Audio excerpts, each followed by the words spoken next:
Hello everybody, good evening good evening good evening. बताइए, सुनाई दिखाई दे रहा है सबको? Online live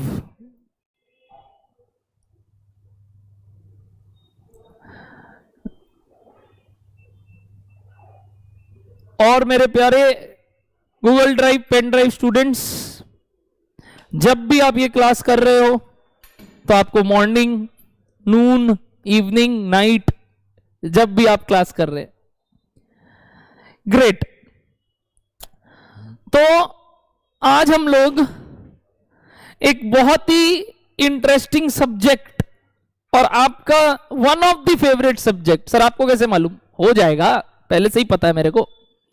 and you know you are doing CMA which means only कि आपको हमारे थ्रू जो नॉलेज मिलने वाला है, इसके बाद जो आप काम करने वाले हैं, that will be somehow related with cost वाला पार्ट, जहां पे आप सब्जेक्ट वाइज जितने भी वो कॉस्टिंग रिलेटेड चीजें हैं, रियल लाइफ एप्लीकेशन इंडस्ट्री में, या आप मान लो आप अगर कोई फर्म भी ज्वाइन करते हो तो वहां पे जो कोर हमारा कॉस्टिंग वाला पार्ट है, वहां आप सबसे ज्यादा फोकस करने वाले हैं। एंड यू ऑल्सो वांट कि आप उसी पे आगे प्रोसीड करें, काम करें, और उस वजह से आप ये जर्नी स्टार्ट किए हो और आपने CMA इंटर चूज किया है।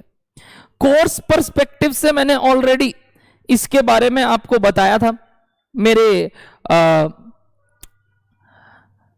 इंट्रोडक्शन या बोल लो ओरिएंटेशन वाले सेशन में। होप आपने वो सेशन देख लिया हो। मैं ये अज्यूम कर रहा हूं कि सारे बच्चे वो सेशन देख के रखे हैं, और अगर नहीं देखे हो प्लीज इससे पहले आप वो जरूर देख लीजिएगा, या आज अगर आप लाइव क्लास कर रहे हो तो उसके बाद जरूर देख लीजिएगा, जिसमें मैंने प्रॉपर तरीके से आपको बताया कि न्यू सिलेबस में CMA का जो न्यू सिलेबस है which is applicable from June 22 term, वो जो पेपर मतलब जो सिलेबस 22 है which was applicable for 23, 24, upcoming 24 के लिए एप्लीकेबल था, 23 वाला जितना भी नया सिलेबस का बात था, वो सारा चीज जो मैंने ओरिएंटेशन में आपको बताया है, प्लीज उसको जरूर से जरूर आप देखेंगे, और उसको देखते हुए ही आप आज की क्लास आरंभ करने वाले हैं।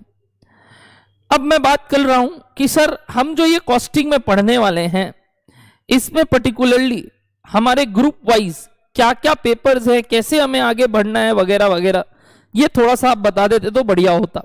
बिल्कुल, अगर मैं एक सिंपल सा बात अगर आपको बोलूं तो आपके CMA इंटर के सिलेबस में आप सब जानते हैं 8 पेपर है, जिसके बारे में आपको अविनाश सर ने भी पहले बताया होगा। Yes everyone, good evening. Shivam, Himanshu, Jitesh, Sheetal, Sayan, Ritika, Shibranju, Shivek, Ayush, Apurva, welcome everybody. कोई ग्लिच, कोई प्रॉब्लम नहीं हो रहा है ना आपको? All good, nice. तो क्या मैं बात कर रहा था सर कि हमारे जो ये 2 ग्रुप में हमारे सिलेबस बटे हुए हैं, कोई बोलते हैं हम एक ग्रुप करेंगे, कोई बोलते हैं हम दोनों ग्रुप करेंगे, उन सब के बारे में चर्चा हम धीरे धीरे क्लासेस में तो बहुत सारा करेंगे ही करेंगे। बट देखा जाए तो ये जो 8 पेपर का जर्नी है, it's very much interesting, and the exam pattern of ICMAI has been marvelously changed and they have improved a lot। और इस वजह से भी हम वापस से लाइव क्लासेस ले रहे हैं आप सबके साथ, ताकि आपको एकदम वो जो लेटेस्ट सारी बातें हैं वो इकट्ठा कर सके। आपने हमारे नए बुक्स भी देखे होंगे जिसमें अप टू डेट सारे पेपर्स डाले गए हैं, और आगे आने वाले पेपर्स भी हम कराने वाले हैं, चाहे वो मॉक टेस्ट हो, चाहे वो आपके एग्जाम्स के पेपर्स हो। हमारे बुक पूरे CMA ओरिएंटेड है, और CMA की क्लासेस अलग से की जाती है, CA वालों के साथ हम क्लासेस नहीं करवाते। As you all know the orientation is different, जैसा मैंने अपने ओरिएंटेशन वाले वीडियो में बताया। कॉस्ट से रिलेटेड टोटल हमारे सिलेबस में 4 सब्जेक्ट है। ग्रुप 1 में कॉस्टिंग, और ग्रुप 2 में आप देखोगे कि आपको वापस से 2 सेम टाइप के एकदम चैप्टर्स मिलेंगे, सब्जेक्ट्स मिलेंगे, विच इज मैनेजमेंट अकाउंटिंग एक, और दूसरा आपको मिलेगा OM यानी ऑपरेशनल मैनेजमेंट। इसके अलावा एक फाइनेंस का सब्जेक्ट है which is FM and business data analytics, along with SM वाला पार्ट जो OM के साथ जुड़ा हुआ है। देखा जाए तो मैं सीए इंटर में मैनेजमेंट अकाउंटिंग, कॉस्ट अकाउंटिंग, जो कि उनका एक ही पेपर है, cost and management accounting, FM और एसएम, ये पूरा सीए इंटर में भी पढ़ाता हूं और चाहूं तो आपको उनके साथ बुला सकता हूं, बट आई थिंक वो एक गलत स्टार्ट होगा आपके लिए, एक गलत तरीके से आप पढ़ाई करेंगे, क्योंकि आपका ओरिएंटेशन की वजह से आपके जो थिंकिंग साइकोलॉजी है, सम्स के जितने वेरिएशंस है वो सब बहुत डिफर है, कई कंसेप्ट्स अलग हैं, और इस वजह से हम लोग एक्सक्लूसिव बैच लेते हैं और ये सारी बातें मैं कवर करने वाला हूं। यानी ग्रुप 1 का आपका कॉस्ट 100 मार्क्स, ग्रुप 2 का आपका 300 मार्क्स, यानी टोटल 400 मार्क्स मैं कवर करता हूं, 400 मार्क्स। 800 में 400 तो मेरा है, यानी मेजॉरिटी तो हम ही हैं। और ऐप वाली क्लासेस, यस जितेश, ऐप में भी क्लासेस होंगी और 2 क्लास के बाद होंगी, मतलब 2 क्लास हमारा यूट्यूब पे होगा पहला, उसके बाद हम ऐप में जाएंगे। ये जो मैं आज का सेशन आपके साथ लेने वाला हूं, उसमें ये बता दूं आपको कि हम जो कॉस्ट अकाउंटिंग पढ़ने वाले हैं, that is totally going to be exclusively for CMA, inter and live online mode. Even जो ये क्लास बाद में डाउनलोडेबल में देख रहे हैं उनको बड़ा स्मूथली समझ में आएगा। शॉर्ट क्लासेस रहेंगी, अपने इंटरेक्ट करते हुए पढ़ेंगे और आपको कभी भी कोई दुविधा नहीं आएगी, क्योंकि उसके लिए हम यहाँ प्रेजेंट है। आप हमें कभी भी कांटेक्ट कर सकते हैं, हमें चैट्स में बता सकते हैं आपको क्या दिक्कत हो रहा है या कौन सा सम्स में आपको प्रॉब्लम है, and accordingly we will solve that problem. तो सर आज ना आप जो हम लोग को बताने वाले हो कि यार ये सब्जेक्ट क्या है, इसके अंदर हमें क्या पढ़ना है, क्या आप हमें वापस से ये सब चीज बताओगे, क्योंकि हमने ऑलरेडी इंट्रोडक्शन में सुन रखा है? बिल्कुल नहीं, मैं आपको स्ट्रेट फॉरवर्ड बताने वाला हूं अब कि यार ये कॉस्टिंग का दुनिया ही कैसा है। मतलब अब मैं आपको ले जाना चाहता हूं एक नए पैरेलल यूनिवर्स में, जहां पे आप वो जो एक ठो सर आते हैं ना आपके अकाउंट्स वाले, ऐसे ऐसे चल चल के, उनसे थोड़ा हट के एक दूसरी दुनिया में आए हैं, जहां पे वो अकाउंटिंग जो वो सिखा के रखे और जो हम अकाउंटिंग सीखेंगे उसमें क्या फर्क है। मतलब वो आपको फाइनेंशियल अकाउंटिंग सिखा रहे हैं और हम आपको कॉस्ट अकाउंटिंग सिखाने वाले हैं। तो ये फाइनेंशियल अकाउंटिंग से कॉस्ट अकाउंटिंग का जो शिफ्ट है, वो गियर क्यों चेंज करना पड़ता है हमें, क्या दरकार पड़ा इसका, क्यों आया कॉस्ट अकाउंटिंग। ऑफ कोर्स सबसे पहले तो फाइनेंशियल अकाउंटिंग ही था, बट सर टाइम आगे बढ़ने के साथ साथ why cost accounting was important, ये सब चीजें के बारे में हम डिस्कस करेंगे। इवन इस दौरान मैं कई थ्योरेटिकल स्टफ्स पढ़ाऊंगा आपको, विच इज आपको थ्योरी लगना ही नहीं है। जब आप पूरा क्लास कर लोगे आपको पता चलेगा अरे बाप रे, ये तो 4 नंबर का आंसर सर ने बता दिया, 8 नंबर का आंसर सर ने बता दिया, और अकॉर्डिंगली आप उसको बड़े अच्छे से लिख पाओगे। बट पहले कंसेप्ट लेंगे, फिर अपने उन सबका नोट्स बनाएंगे। कई बार बच्चे ये बोलते हैं सर क्या हमें रनिंग नोट्स उतारना चाहिए, तो मैं प्रेफर करता हूं बिल्कुल। और दूसरा, मेरे क्लास करने के लिए आपको सिर्फ डिसिप्लिन फॉलो करना है, और वो है नंबर 1, आपको मेरे लिए एक नई किताब यानी कि नए कॉपी बनाना है, जिसमें आप कॉपी नंबर आराम से, इंडेक्सेशन, पेज नंबर सब लिखोगे और डिसिप्लिन से पढ़ाई करोगे। यानी आपके कॉपी में पेज नंबर जरूर से जरूर आना चाहिए कि आज आप पेज नंबर 1 में हो, नेक्स्ट पन्ना 2 है, 3 है, ऐसे आप सारे पेज नंबर्स लिख लेंगे। अगर आपको आलस आता है तो प्लीज अपने घर में छोटे भाई बहन, मम्मी पापा है जिनको ये सब करने में मजा आता है तो उनको दे दीजिए, बट ये सारा चीज कंप्लीट कर लीजिएगा पेज नंबरिंग वाला। सेकेंडली, जब आप मेरे किताब में जाएंगे ना, और आप सीएमए का आपको बुक मिल गया सबको बच्चा लोग, और नहीं मिला तो प्लीज आपको मिल जाएगा, ऑलरेडी डिस्पैच्ड होगा, और अगर आप सेंटर में आके कलेक्ट करने वाले हैं तो आके कर लीजिए। तो ये जितने भी हमारे चैप्टर्स होने वाले हैं, इसमें देखेंगे आप, मैं आपको chapter wise track your preparation दे के रखा हूं, जिसमें क्या है, हर क्वेश्चन में मैंने, यदि मेरे पे चैप्टर 1 में 15 क्वेश्चन है, मान लो कॉस्ट शीट जो चैप्टर 1 आपको दिख रहे हैं, मैंने मर्ज कर दिया क्रिएशन। पहले बात 3 किताब का ही था हमारा, बट हमने क्या किया, उसके बाद हमने देखा कि वो बहुत छोटे छोटे बुक्स हो रहे हैं, अविनाश सर का भी पहले वही था, तो हमने उसको कंप्लीटली ज्वाइन करके आपको पकड़ा दिया है। तो टेंशन मत लो, everything is given to you in that paper. पहले हमने 2 बुक किया था, फिर हमने तीसरा बुक एक और निकाला था, फिर हमने बोला नहीं करते हैं, इनको मिला के ही दे देते हैं। तो वैसे करके हम आपको प्रोवाइड कर रहे हैं, और हमने पूरा नए तरीके से सोचा आपको क्या करवाना है, इस वजह से हमने इस चीज को चेंज किया। Don't worry about that, everything is there in that book.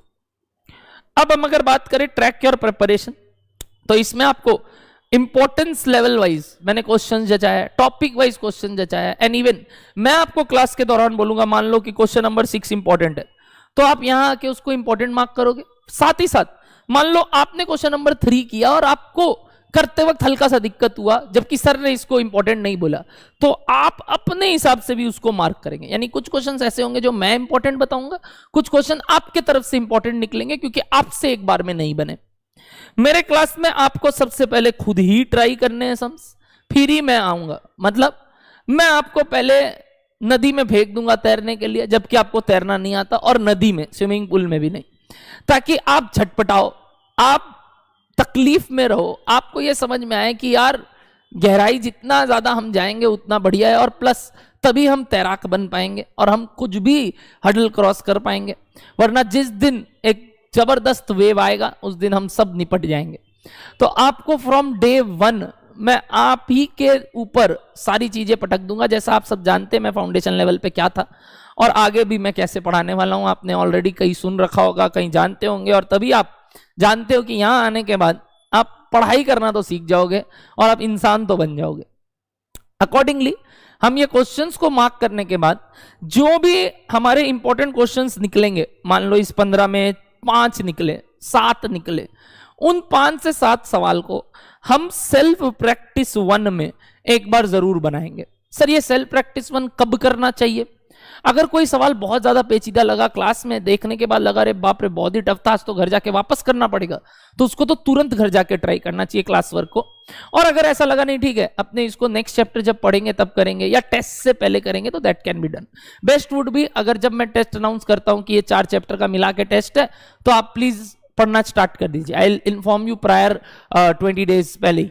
तो अकॉर्डिंगली आप उस 20 दिन में उन सब सवाल को सेल्फ प्रैक्टिस 1 में टिक करेंगे कि हमने ये 4 सवाल फिर से बना लिया, 5 सवाल फिर से बना लिया, ताकि आपके दिमाग में वो चीज रिटेन होते रहे और एक इंडेक्स रहे आपके पास कि आपने क्या क्या कर रखा है।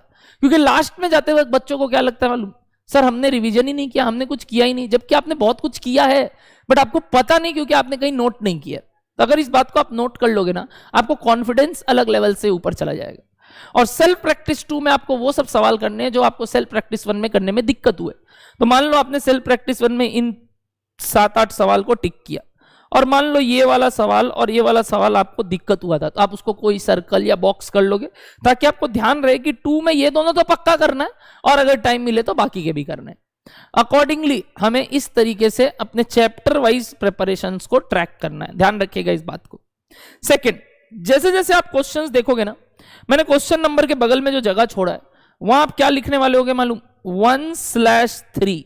Sir what do mean by this 1/3? 1/3 का मतलब सर 1 मार्च बोल रहे हो क्या आप, डेट लिखे हो क्या? नहीं, 1 डिनोट्स कॉपी नंबर, कि आपका copy number 1। Sir copy number मतलब क्या? मैंने 250 पन्ना का किताब लाया है सर, चिंता मत कीजिए हो जाएगा बाबू, 250 का 3 कॉपी लगेगा। तो मैं बता दूं आपको कि कॉपी नंबर भी लिखना जरूरी है, कि ये कॉपी नंबर 1 है और उसके पेज नंबर 3 में हमने इसका सॉल्यूशन किया है। तो इस तरीके से हम अपना प्रिपरेशन को ट्रैक करेंगे, ताकि सपोज अपने क्वेश्चन नंबर 3 कॉपी 1 में 10th पेज में किया और जब हम 3 वापस से घर में बना रहे थे हमें कुछ दिक्कत आया, तो हम इमीडिएटली कॉपी में जाके देख के वापस उस चीज को रिकॉल करके फिर बना सकते हैं, कैलकुलेटर में चेक कर सकते हैं। एंड अकॉर्डिंगली ये इंडेक्सेशन आपको बड़ा फायदा देगा जब आप फास्ट पढ़ाई, रिवीजन के समय आप पढ़ाई करना चालू करोगे। सिमिलरली जब आप कॉपी में कोई भी क्वेश्चन करोगे, आप इस तरीके से चालू करोगे, answer to question number 1, page number जो कि बुक का पेज नंबर होगा 1। इस तरीके से आप हमेशा कॉपी के बीचों बीच क्वेश्चन नंबर लिखोगे पेज नंबर के साथ, ताकि अगर कॉपी से रिवीजन कर रहे हैं तो इमीडिएटली बुक भी खुल जाए। क्वेश्चन नंबर बीच में लिखने का कारण यह है क्योंकि जो लोग कोने में लिखते हैं ऐसे क्वेश्चन नंबर 1 यहां पे, अभी आदत आपका जो है वो एग्जाम में भी पड़ जाता है और उस वजह से आपके क्वेश्चन नंबर्स एग्जाम में भी कोने में लिखने की आदत है। सर इससे क्या फर्क पड़ता क्या है? देखो इट्स ऑल अबाउट, जैसे मैंने बोला, साइकोलॉजी ऑफ द चेकर। ये छोटी छोटी बातें आपको कितने मार्क्स देंगी आपको भी नहीं पता, और अगर आपको लग रहा है अरे सर क्या ही तो बोल रहे हो, तो मैं बता दूं ये सब बातें आपको पक्का सीए में बना देंगी, पक्का। मतलब एक होता है ना, बहुत अच्छे से डिसिप्लिन सीख लोगे आप। यहां लिखने का कारण क्या होता है ना, यहां लिखने की वजह से ना कई बार आप जब स्टेपल मारते हो पेपर ना बहुत ज्यादा अंदर की तरफ घुसा हुआ रहता है। जब आप फोल्ड करते हो, जब आप स्ट्रिंग बांधते हो, तो आपका वो सब चीज छुपने लगता है, और उस वजह से जब वो टीचर चेक करता है, बेचारा फ्रस्ट्रेशन में ऐसे ऐसे निकालता है, उसको खोजता है, तो उसका साइकोलॉजिकली उसका दिमाग बहुत ज्यादा डिस्टर्ब हो जाता है। और फिर वो आपको थ्योरी पेपर में कई बार नंबर उल्टा पुल्टा पकड़ा देगा, फिर आप बोलोगे सर हम क्या किए पता नहीं। तो आप पहले से ही उसको सेवा कर दो ना, उसके लिए आप जितना उसको रिलैक्स्ड रखना रखो ना, कि भाई तुम आराम से चेयर में पाँव ऊपर करके, ये नहीं सॉरी ये करके, ये चाय पीते पीते चेकिंग करो, और चेकिंग करने के साथ साथ मजे से चेक करो, तुमको कुछ नहीं, पाँव के ऊपर पाँव रखो, मजे से चेकिंग करो। क्यों सर? ताकि ये सब चीजें उसको डिस्टर्ब ना करे। बीचों बीच लिखो, चाहे वो थ्योरी पेपर हो चाहे वो प्रैक्टिकल पेपर हो, हमेशा हमेशा नए क्वेश्चन नए पन्ने से स्टार्ट करो। ये मत देखो कंजूसी की सर इतना सा जगह बचा था ना यहीं लिख देते हैं, सर आधा पेज बचा था यहीं लिख देते हैं। No, presentation matters a lot. आपका हैंडराइटिंग खराब हो उससे कोई लेना देना नहीं है, आप नीटनेस फॉलो करो, आप प्रेजेंटेशन फॉलो करो। आप देखो आपका जबरदस्त, मेरे से खराब हैंडराइटिंग नहीं होगा रे, अभी आपने देख ही लिया होगा, तो उतना टेंशन मत लो। हर दिन होता रहेगा, आगे बढ़ता रहेगा बाबू, कॉपी नए से नए बनाते रहेंगे। अभी 200 से 250 पन्ने का किताब जो आप यूज करते हो दैट इज गुड। तो इस तरीके से आपको एक कॉपी बनानी है और मेरे साथ चलते रहना है। मैं जब भी कुछ नोट्स बोलूं कॉपी करने के लिए तो जरूर कॉपी करेंगे, और उसके अलावा अगर आपको कभी भी मन करे कि सर हमें ये रनिंग नोट्स उतारने का इच्छा है, हमारा आदत है, तो जरूर उतारिए, उसमें कोई दिक्कत नहीं है। बट ध्यान रखिएगा जब मैं नोट्स लिखाने वाला हूँ 99.99% चांस है कि आपके सारी बातें जो आप पहले लिखे होंगे वो मैं लिखवा ही दूंगा। बट फिर भी आदत रहता है कई बच्चों का, सर हमें लिखना है, हमें अच्छा लगता है, very good, no problem, double वाले भी लिख लोगे तो कोई दिक्कत नहीं है। बट आगे चलते चलते आपको वो हैबिचुएशन आ जाएगा।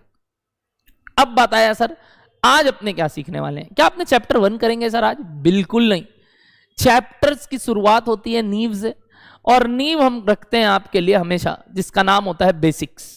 यानी कि बिना ये फंडामेंटल बेसिक्स जाने आप कॉस्टिंग नहीं पढ़ सकते, क्योंकि it is a very new subject. और अगर मैं आपको सबसे पहले दिन ही पहला चैप्टर पकड़ा दूं तो आप काफी ज्यादा उलझ जाएंगे, और फिर वो रटने वाली बात हो जाएगी, आप पढ़ाई नहीं कर रहे होंगे, आप रट रहे होंगे इस सब्जेक्ट को भी।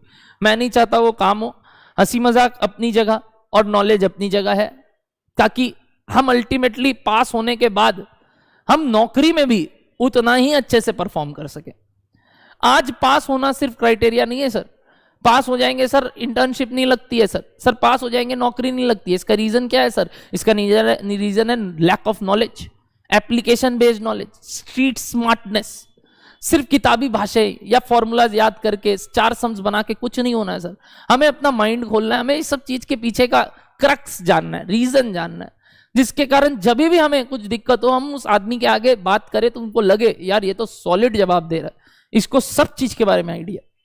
और वो करने के लिए आप सही जगह पे आए हैं, क्योंकि हम आपको ऑल्दो हमारे क्लासेस को लेके लोग बोलते हैं सर बहुत ज्यादा पढ़ाते हैं, इतने नंबर ऑफ क्लासेस है, इतना सारा ज्ञान है, इतने सारे सम्स प्रैक्टिस कराते हैं, टफ सम्स प्रैक्टिस कराते हैं। तो मैं बता दूं आज का इंस्टीट्यूट ये टफ सम्स ही देता है, और आप रिजल्ट्स और लोगों के माइंडसेट से भी समझ सकते हैं कि इतना आसान नहीं है आगे का प्रिपरेशन। हमें बड़ा अच्छे से पढ़ के जाना होगा, चाहे एग्जाम में इजी सम्स भी आ जाए, आगे लाइफ में तो ईजी नहीं आएगा ना, इंटर्नशिप में तो इजी क्वेश्चंस नहीं पूछे जाएंगे ना, तो हमें अभी से रेडी होना है।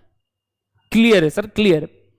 तो चलिए अब शुभारंभ करते हैं। कॉपी में एकदम हाथ जोड़ के अल्लाह का नाम लेके, वाहिगुरु जी का नाम लेके, सब अपने रिस्पेक्टिव लोगों को, भगवान को, माँ बाप को याद करते हुए इस जर्नी का स्टार्ट करिए कि सर हमें हर दिन इस जर्नी को रेगुलरली कंप्लीट करना है।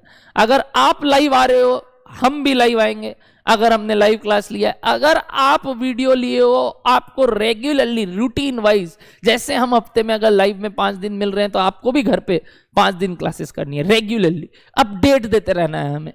सर किसी दिन मिस हो गया तो आपको तो मालूम है आपको सेम डे बैकअप मिल रहा है, तो प्लीज उसको कवर करके अगले दिन से आइए, नए चैप्टर का वेट मत कीजिए, और ऐसे मत सोचिए छूट गया बाद में करेंगे। नो, एक कसम खा लीजिए आज कि यार अगर सच में कुछ करना है आगे लाइफ में तो डिसिप्लिन होना जरूरी है, और वो आज से ही हो जाइए। चाहे कुछ हो हम क्लास करेंगे, आपको तो घर बैठे बैठे करना है यार, ट्रैवलिंग का भी कोई टेंशन नहीं है। अब उसमें भी आप अगर आलस करोगे तो बहुत बड़ी भूल है आपकी। तो प्लीज एवरीबडी इस चीज को मद्देनजर रखते हुए अपनी पढ़ाई को स्टार्ट करेंगे। एक वादा कर लीजिए अपने आप से, दूसरे से नहीं, अपने आप से, कि हम जैसा ही आदमी बोलेंगे, जैसे ही अविनाश सर बोलेंगे, नवनीत सर बोलेंगे, अमित सर बोलेंगे, हम वैसा ही करेंगे, बस बात खत्म। तो अगर आप उस पैटर्न को फॉलो करोगे आपको कोई नहीं रोक सकता सक्सेस हासिल करने से।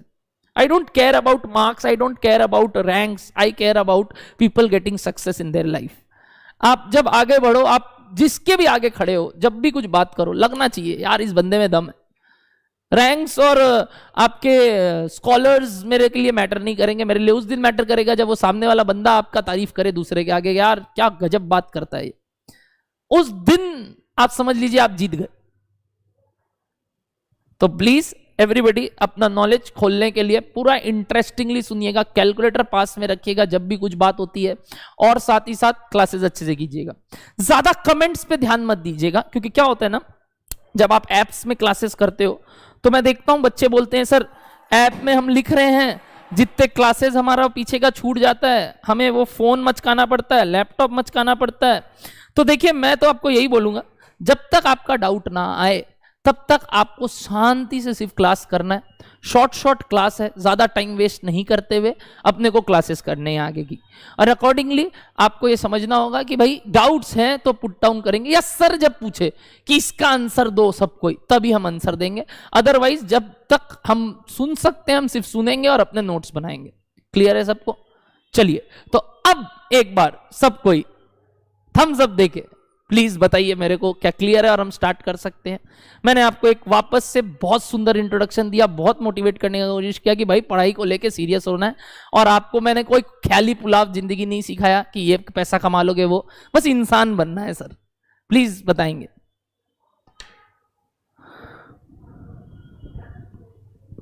क्लासेस के लिए स्टडी टाइम मैनेज करना बहुत इंपॉर्टेंट है जितेश।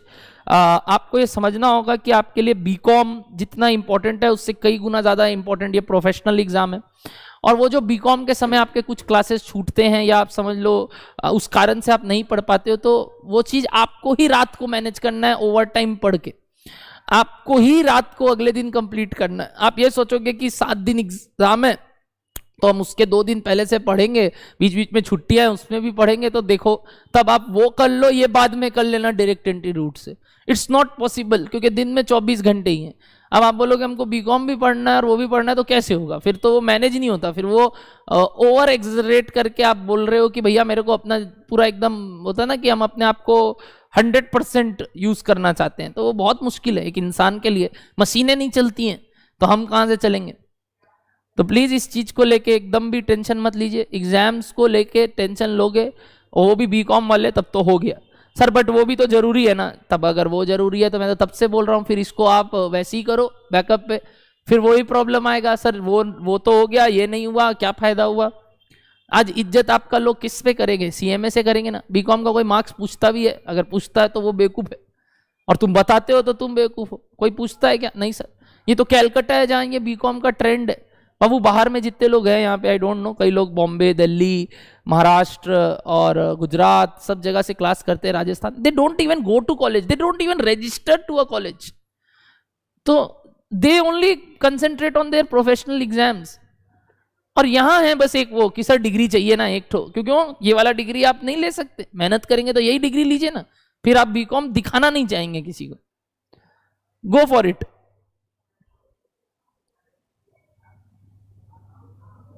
Yes, Jishant Patel, yes. जीशांत वापिस हैं आप गुजरात? क्या आप क्लासेस कर रहे हैं और साथ ही साथ आप बीकॉम भी करते हैं, कि मतलब एकदम नॉन अटेंडिंग और एकदम जीरो वाला चीज है आपके साथ, कि colleges are important for you in Vapi? Yes. Classes के साथ स्टडी टाइम करने के लिए बेस्ट तरीका यही है, 4 क्लास किया, किसी किसी दिन हो रहा है 4 क्लास, देखो अभी लाइट ही चल रहा है और आपको मालूम है ये दौरान बहुत छुट्टियां आती है, तो ऐसा कुछ नहीं है आपको दिन में 4 क्लास हर दिन देखने मिलेगा, ऑल्टरनेटिव डेज मिलेगा। वो भी ऐसा है कि ये तो रूटीन ही है, लाइफ का रूटीन है, सभी कर रहे हैं, चाहे वो सीए वाले हो सीएमए वाले हो।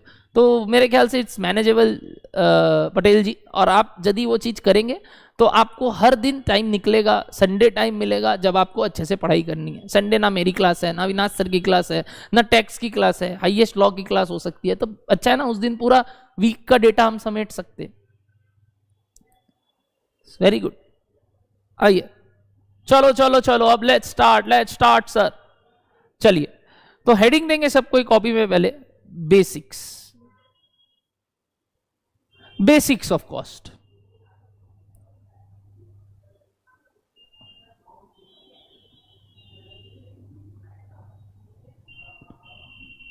Great great great. Okay 6 subject कर रहे हो, नो प्रॉब्लम। तो आपको अभी 4 ही करना चाहिए, एक साथ 6 नहीं करना चाहिए, 2 होल्ड रखना चाहिए, जब तक कंप्लीट ना हो आगे मत बढ़िए।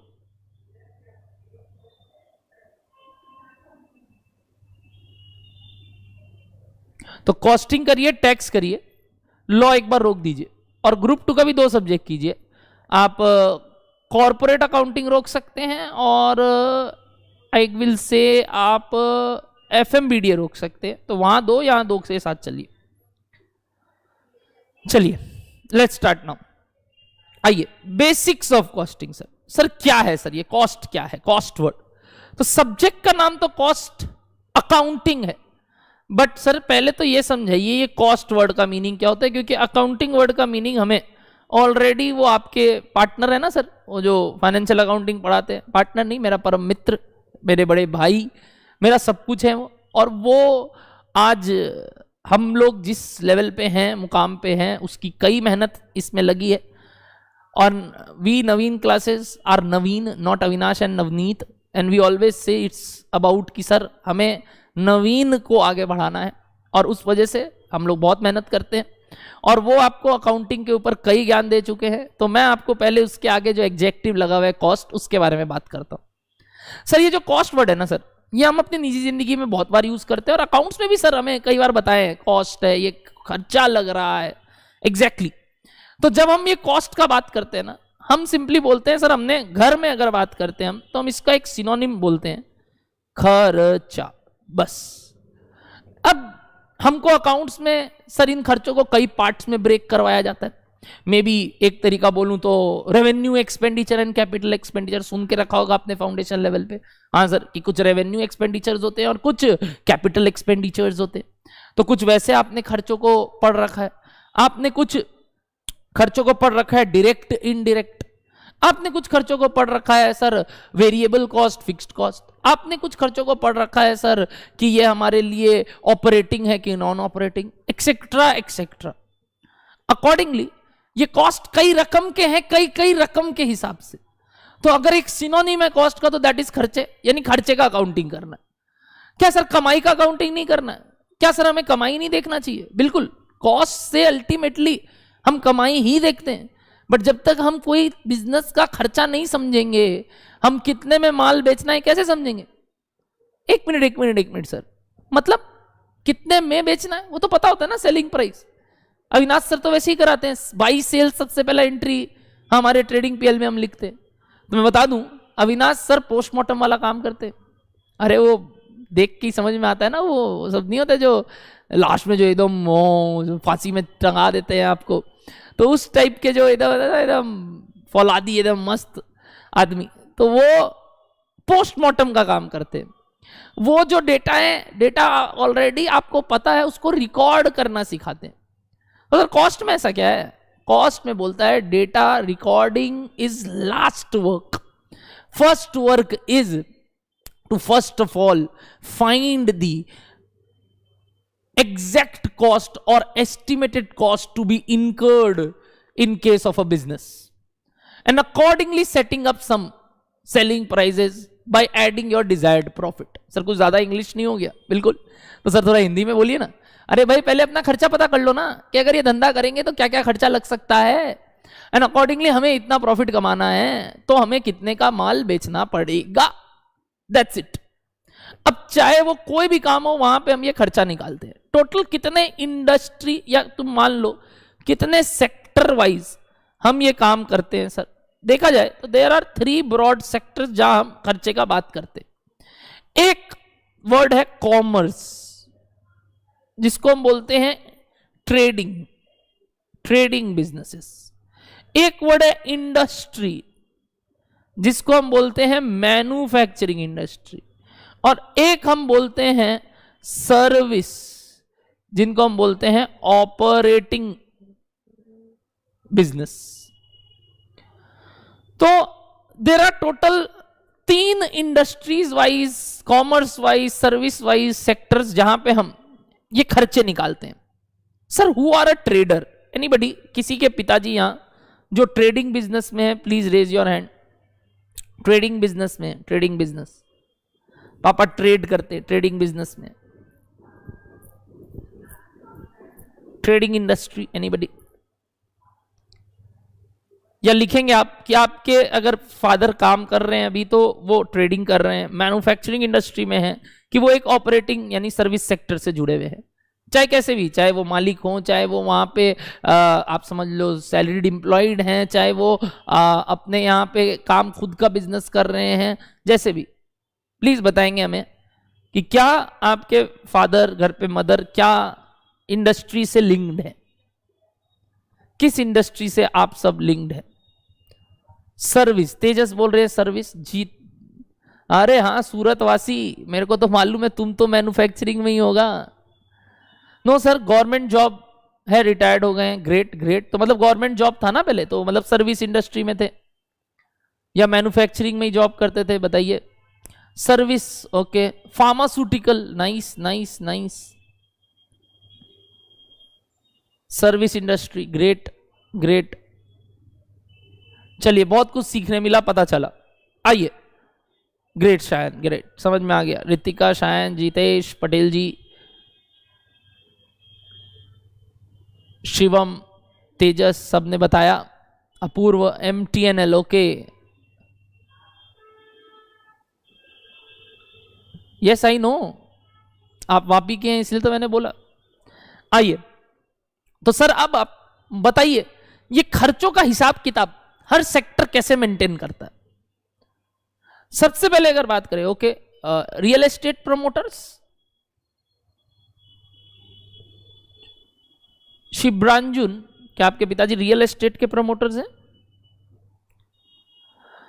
ट्रेडिंग इंडस्ट्री का अगर बात करूं तो मेरे पिताजी एक ट्रेडर है, he is a merchant trader. तो सिंस अभी तक कोई ट्रेडिंग बोला नहीं तो मैं अपना एग्जांपल ले लेता हूं कि मेरे पिताजी खुद ट्रेडर है, मेरे दादाजी ट्रेडर है, और मेरे छोटे भाई वो भी ट्रेडर है, तीनों जन ट्रेडिंग करते हैं। और हम लोग क्लॉथिंग मर्चेंट, क्लॉथ मर्चेंट कहलाते। हमारा बड़ा बाजार जैसा आप सब जानते होंगे कैलकाटा में फेमस है, वहां पे हमारी दुकान है। और हम वहां पे वो हम लोग वर्ड बोलते हैं, आपको बड़ा सोफिस्टिकेटेड हो तो खराब लगेगा, बट जिंदगी वैसी ही चलती है हमारे यहाँ। माल बोलते हैं, माल, कि माल बिक रहा है। हम लोग कपड़ों को माल से वहां पे बात करते हैं लोग कि भाई माल भेज, थान भेज, थान मतलब एक बोरा हो गया फिर उसका। तो उस तरीके से हम लोग लैंग्वेजेस यूज करते हैं अपने दुकान में पापा लोग। तो काफी वो लगता है यार क्या गजब, लाइफस्टाइल ही अलग है वहां का, दुनिया ही अलग है। अकॉर्डिंगली ये जो ट्रेडिंग काम है इसमें मेरे खुद के फैमिली मेंबर्स हैं, एंड हमारा जो सोर्स ऑफ पहला रेवेन्यू आया था वो हमारे दादाजी ने यहीं से स्टार्ट किया था। और उस वजह से हम तो इसी ट्रेडिंग इंडस्ट्री को बाई बाप मानते हैं हमारा। और आज हम जहां खड़े हैं हमें खड़ा करने में इस ट्रेडिंग इंडस्ट्री का काफी बड़ा योगदान है। तो मैं आपको बता दूं ये ट्रेडिंग इंडस्ट्री होता क्या है। जैसे मैं अपने पिताजी का एग्जांपल लेता हूं। हमारे पिताजी क्या करते हैं, वो एक fabric, what do mean bye fabric sir? Nothing but a cloth का जो आप लोग टुकड़ा होता है या एक पैटर्न होता है वो खरीदते। तो सर वो खरीदते तो क्या पीसेस में खरीदते हैं? देखो वो चीज आप रेडीमेड में जाके लेते हो। रेडीमेड वाले क्या करते हैं सर, वो आपको बेचते हैं सीधा शर्ट पैंट। बट मेरे पापा एक ट्रेडिंग इंडस्ट्री में जहां पे भी दो पार्ट जो आप बोलते हो which is wholesale and retail. आप जो बात कर रहे हो वो होता है रिटेल। रिटेल वाले फैब्रिक नहीं खरीदते, रिटेल वाले एज इट इज शर्ट खरीदते हैं। वाह सर क्या ड्राइंग बनाते हैं। रिटेल वाले एज इट इज शर्ट खरीदते हैं और वो शर्ट को शर्ट की तरह ही बेचते हैं। मेरे पिताजी भी वही फैब्रिक को फैब्रिक की तरह ही बेचते हैं। मीटर में खरीदते हैं, मीटर में बेचते हैं। बट हाँ, हम हो सकता है 100 मीटर खरीदते हैं तो हम उसको टुकड़ा कर करके 10, किसी को 20, किसी को 40 मीटर बेचते। अकॉर्डिंगली हमारा काम क्या है सर, हमारा काम है एक फिनिश गुड को फिनिश गुड की तरह बेचना। यानी हम इसमें कोई भी एडिशनल काम नहीं करते, हम इसमें ताम झाम नहीं करते। And A wholesaler and retailer is nothing but doing a FG to FG business. Sir what do you mean by FG to FG? FG to FG मतलब होता है फिनिश गुड्स को फिनिश गुड्स की तरह बेचते। तो इस केस में हमारा जो काम धाम है बहुत रेयर है सर। क्यों सर काम धाम कम क्यों है? क्योंकि जो मेजर खर्चे हैं, कि ये फैब्रिक बनेगा कैसे, इस पे कौन सा कलर से काम होगा, कैसे इसकी मशीनें बैठेंगी, लेबर को कैसे काम करवाना है, वो सब झंझट ही खत्म।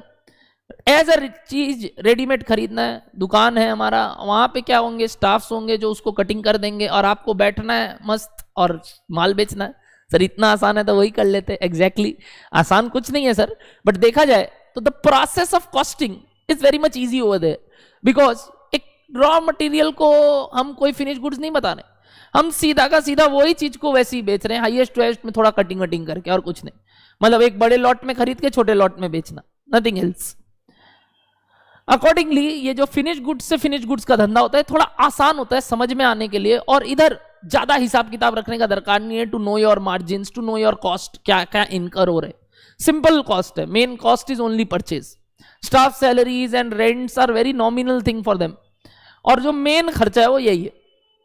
ग्रेट सर ग्रेट, समझ में आ गया आपका बात कि हाँ एक फिनिश गुड्स डीलर को जिसको होलसेल या रिटेल लाइन में ट्रेडिंग करना है, उनके लिए ये कॉस्ट अकाउंटिंग इतना दरकार नहीं है। वो सीधा अपना पीएल स्टेटमेंट बनाएंगे तो भी हो जाएगा, उनको इतना तामझाम समझने का दरकार नहीं है। तो सर किन के लिए कॉस्ट अकाउंटिंग इंपॉर्टेंट है?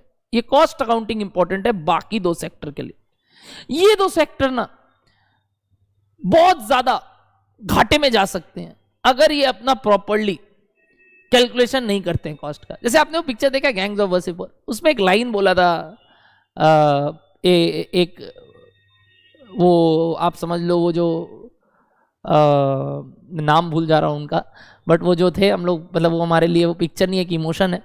और वहाँ वो बोलता है अपने बेटे को, बाप वो नेता वेता होता है, लीडर होता है, कि तुमसे ना हो पाई। ये जो वर्ड है ना, तुमसे ना हो पाई, वो बोलना चाह रहा है तुम कुछ नहीं कर सकते, तुमसे नहीं होगा।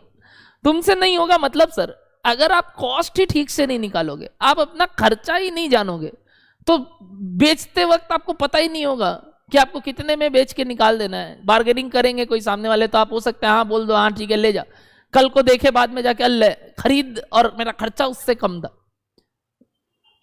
मतलब सर आपने बेच दिया 100 रुपए में और खर्चा ही लगा था आपको 110 लाने में, तब तो सर हम बेवकूफ बन गए कि नहीं? बिल्कुल बिल्कुल बेवकूफ बन गए। यहां तो प्रॉफिट छोड़िए सर, लॉस में धंधा किए, कम मार्जिन भी नहीं, लॉस में। तो सर ऐसा धंधा थोड़ी होता है। एग्जैक्टली तो इसलिए तो बोले तुमसे ना हो पाई। और जो ये वर्ड मैंने अभी आपको बताया वो चीज इन दो के लिए बहुत इंपॉर्टेंट है, क्योंकि एक मैन्युफैक्चरिंग इंडस्ट्रियलिस्ट क्या करता है, ध्यान से सुनना, वो गुड्स में डील करता है और वो क्या करता है, एक फैब्रिक को ही, ये जो मैंने अभी फैब्रिक बताया, उसको एक शर्ट में कन्वर्ट करता है। यानी कि उनका काम है एक रॉ मटेरियल को एक फिनिश गुड्स में बदलना। ये काम है एक मैन्युफैक्चरिंग इंडस्ट्रीज का। क्या इसको करने में उनका काफी तामझाम है? बिल्कुल सर।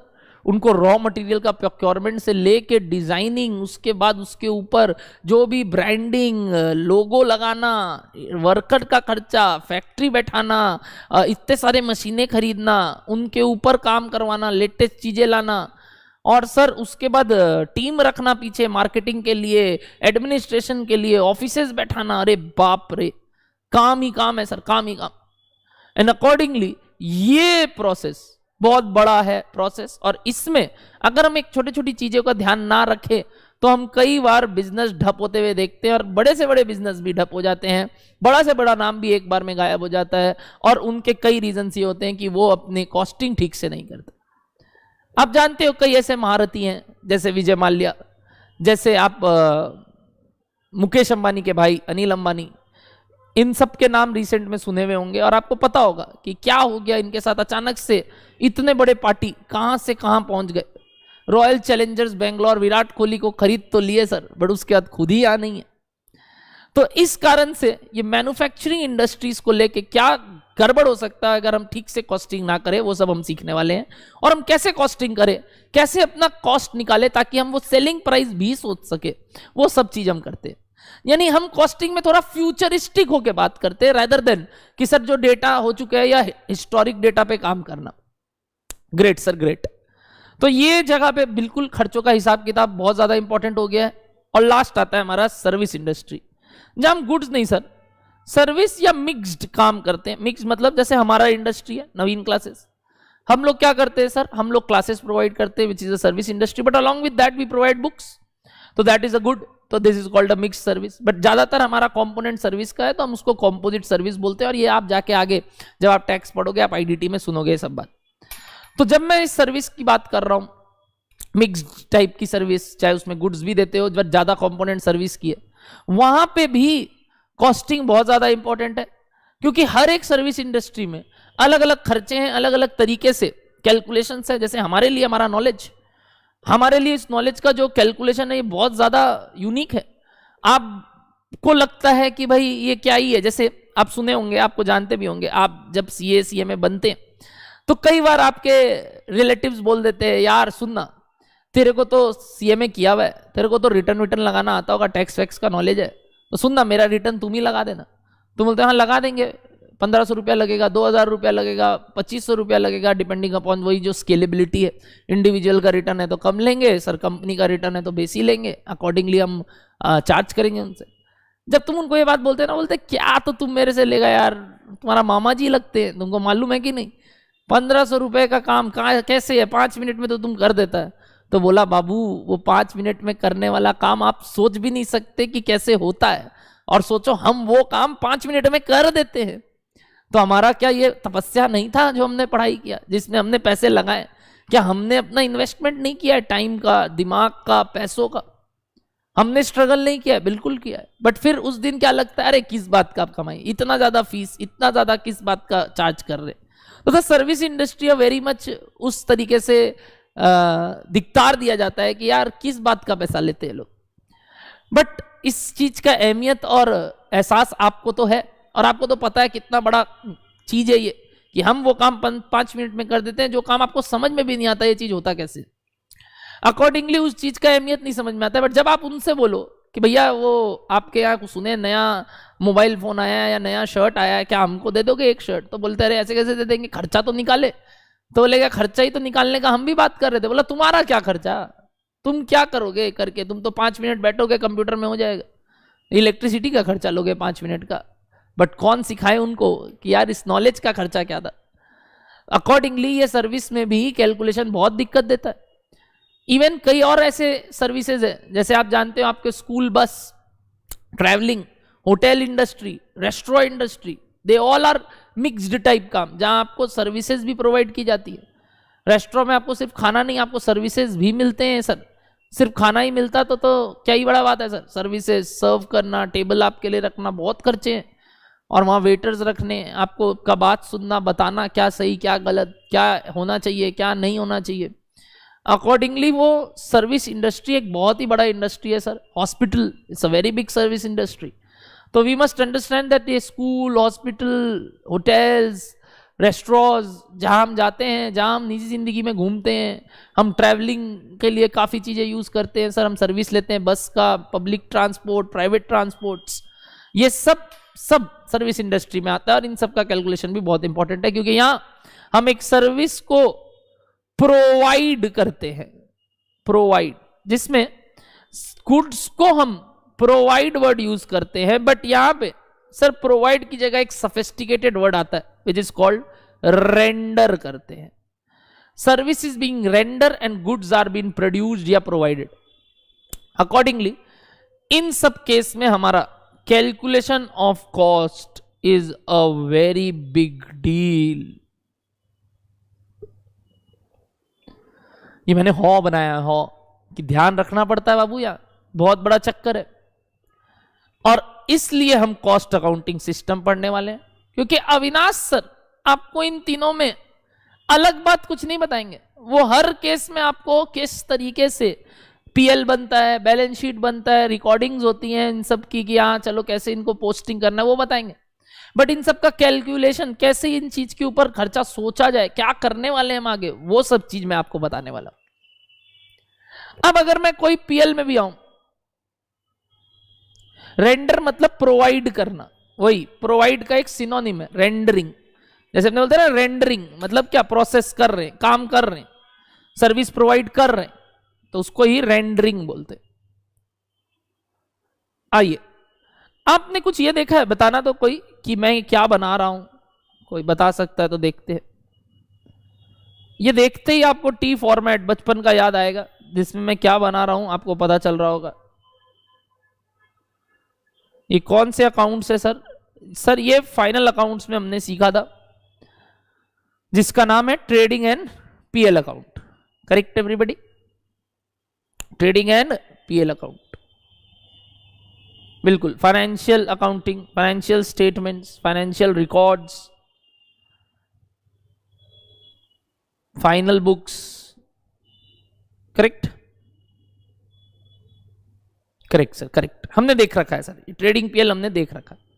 यहां सर हम बड़ा ही फॉर्मेट बेस्ड काम करते थे, जहां हम सेल्स रिकॉर्ड करते थे, हम स्टॉक्स भी लिखते थे अपने, जो भी हमारे क्लोजिंग स्टॉक्स हैं, और हम यहां पे खर्चे लिखना स्टार्ट करते थे। मान लो मैं एक ट्रेडर नहीं, एक मैन्युफैक्चरिंग कंसर्न का ये सब चीज बना रहा हूं, तो आप ट्रेडिंग अकाउंट बनाते थे। वहां मटेरियल, लेबर यानी वेजेस, आप कुछ ऊपरा ऊपरी खर्चे, एक्सपेंसेस, डायरेक्ट एक्सपेंसेस, कुछ फैक्ट्री से रिलेटेड ओवरहेड्स, ये सब लिखते हो। और अल्टीमेटली आप यहां पे ओपनिंग स्टॉक लेते हुए आप जीपी निकालते थे। सर क्या है ये जीपी? जीपी का मतलब था आपका ग्रॉस प्रॉफिट। Correct everybody? ये ग्रॉस प्रॉफिट आप ट्रांसफर करते थे। यहाँ मेरे को तो थोड़ा बहुत आता है, देखो सीए बाई डिफॉल्ट हूं मैं, कि 2 बाई कहां लिखना है, बस, और कुछ नहीं। और फिर यहां आप अदर खर्चे लिखना चालू करते थे, जैसे सेलिंग एंड डिस्ट्रीब्यूशन के, मार्केटिंग के खर्चे, कुछ ऑफिस से रिलेटेड खर्चे, ऑफिस ओवरहेड्स। आप फिर कुछ नॉन ऑपरेटिंग एक्सपेंसेस, जैसे कि इंटरेस्ट है ना, लॉसेस कुछ होता था, बैड डेट, ये सब लिखना चालू करते थे।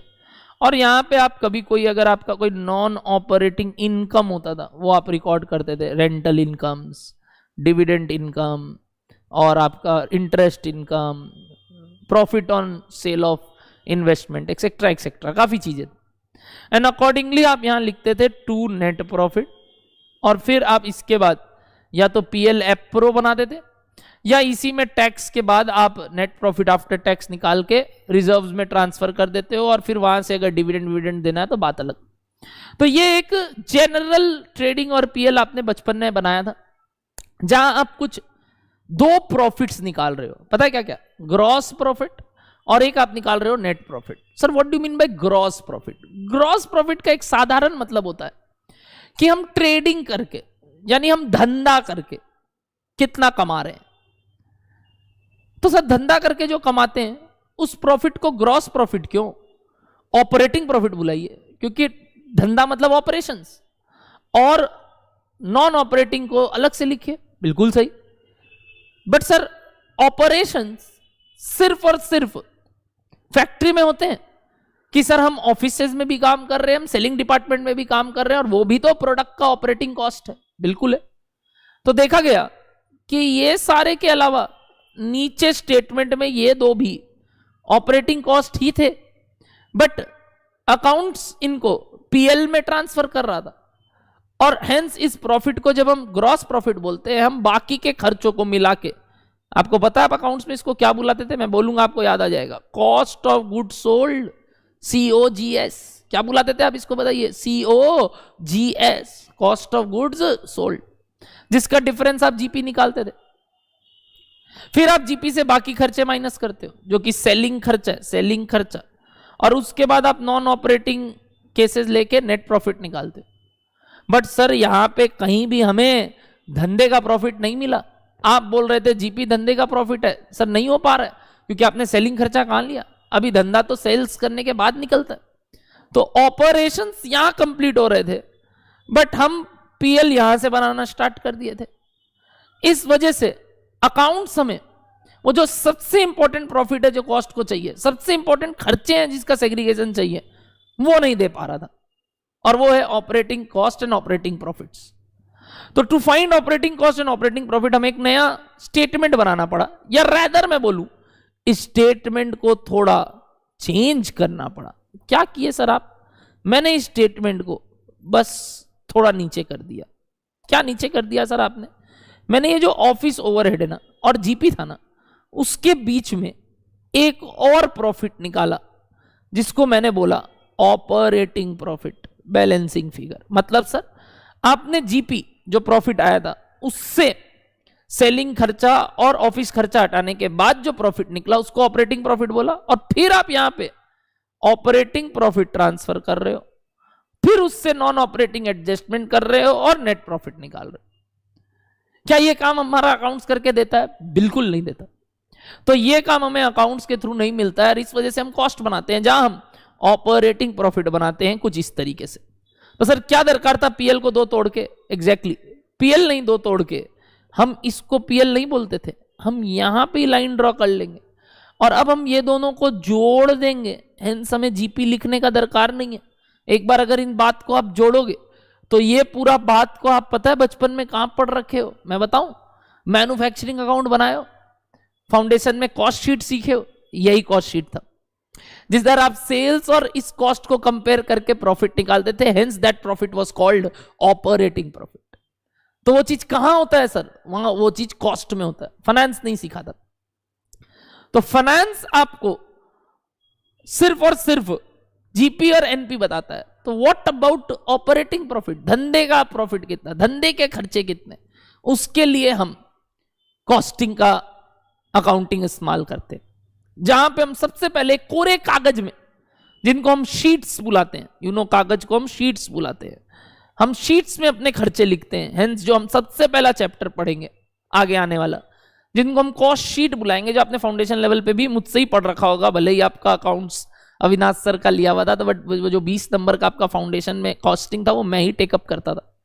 और वो जो कॉस्ट शीट वाला पोर्शन है वहां आप इसी तरीके से एक कागज में, सिंपल एक कोरा कागज में, not doing any format, debit credit two by, बस खर्चों को रिकॉर्ड करते थे और प्रॉफिट निकालते थे। Correct everybody? और वो जो खर्चे थे ना वो सारे ऑपरेटिंग कॉस्ट थे, और जो प्रॉफिट आता था ना वो एक ऑपरेटिंग प्रॉफिट होता है। हेंस ये काम हमें कॉस्ट शीट करके देता है, नॉट फाइनेंशियल अकाउंटिंग, जिसका ड्रॉबैक के कारण हमारे लिए आया क्या बताइए? हमारे लिए आया कॉस्ट अकाउंटिंग। क्या बोलो, क्लियर है बात? पहला। दूसरा, अकाउंट्स में जब आप पीएल और ट्रेडिंग बनाते हो, किसके लिए बनाते हो? कहने का तात्पर्य, क्या आप वो एक कंपनी का बनाते हो, एक प्रोपराइटर का बनाते हो, एक पार्टनरशिप फर्म का बनाते हो, या फिर आप वो कोई एक प्रोडक्ट का बनाते हो, कोई सर्विस का बनाते हो? यानी कि मान लो आप एक कंपनी हो आदित्य बिरला, और आप आदित्य बिरला का रिटेल का काम करते हो, जहां आप एलन सोली भी बना रहे हो, लुई फिलिप बना रहे हो, आप कई ऐसे शर्ट, ट्राउजर्स, पैंट सब बना रहे हो, और उसमें आप जब पीएल देखते हो, स्टेटमेंट देखते हो, तो क्या आप आदित्य बिरला का देखते हो कि आप कोई शर्ट पैंट का देखते हो, ट्राउजर्स का अलग पीएल देखते हो, और फाइनेंशियल अकाउंट सब आप अलग अलग बोल लो कंपनी का देखते हो, एलन सोली का अलग, लुई फिलिप का अलग, कि वो पूरा आदित्य बिरला ग्रुप का पीएल और ट्रेडिंग अकाउंट बनता है? बताइए, अकाउंट्स में आप क्या बनाते थे? इन दी बुक्स ऑफ जो आप लिखते थे वो क्या था? वो क्या कोई प्रोडक्ट था कि कंपनी था? वो एक फर्म थे कि फर्म के अंदर के प्रोडक्ट और सर्विसेज थे? बताओ।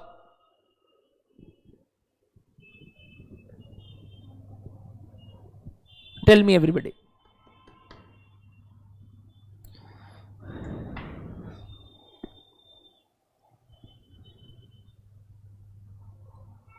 पूरा आदित्य बिरला का, कंपनी का। Very good Tejas Shivam. दीदी पानी दीजिए ना प्लीज। पूरे कंपनी का। यस अपूर्व।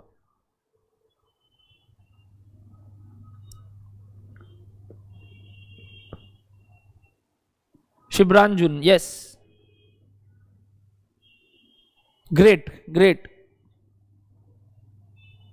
जिशांत यस। Very nice.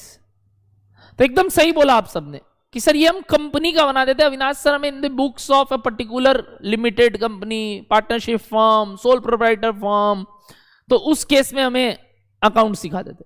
हमें कहीं भी नहीं पता चलता था कि ये सेल्स एलन सोली का कितना है, लुई फिलिप का कितना है, एलन सोली के शर्ट का कितना है, पैंट का कितना है, ट्राउजर्स का कितना है। इन खर्चों का भी सेग्रीगेशन हमारे पास नहीं था। बट जब हम कॉस्ट में आते हैं ना, हम कॉस्ट शीट बनाते हैं ना हम कागज में, तो हम एक एक प्रोडक्ट की प्राइसिंग करते हैं, हम एक एक प्रोडक्ट की प्राइसिंग करते हैं, अकॉर्डिंगली हम कॉस्ट शीट प्रोडक्ट के हिसाब से बनाते हैं। यानी हम अलग अलग प्रोडक्ट का अलग अलग कॉस्ट शीट बनाते हैं, शर्ट का अलग, पैंट का अलग, ट्राउजर्स का अलग, जीन्स का अलग। समझ में आया आपको ये बात? अकॉर्डिंगली कॉस्ट शीट का दरकार पड़ा, क्योंकि यहां पे हम प्रोडक्ट वाइज बात करते हैं। Great sir, great. तो डीप डाउन एनालिसिस करने के लिए, डीप डाउन प्रॉफिट जानने के लिए, एक एक प्रोडक्ट का प्रोडक्ट का खर्चा जानने के लिए, एक एक प्रोडक्ट के सेल्स डिटरमाइन करने के लिए हमें कॉस्ट अकाउंटिंग सिस्टम का, रिकॉर्ड्स का दरकार पड़ता है। बोलो हाँ या ना? तो जन्म क्यों हुआ कॉस्ट अकाउंटिंग का? क्या आपको यह बात समझ में आया? और देखते देखते हमें 1 घंटा हो गया। बताइए क्या मजा आया आप सबको अभी तक? कि हाँ सर, हमें एक इंसाइट तो मिला कि हम क्या पढ़ने वाले, rather than सीधा पहला चैप्टर स्टार्ट करना।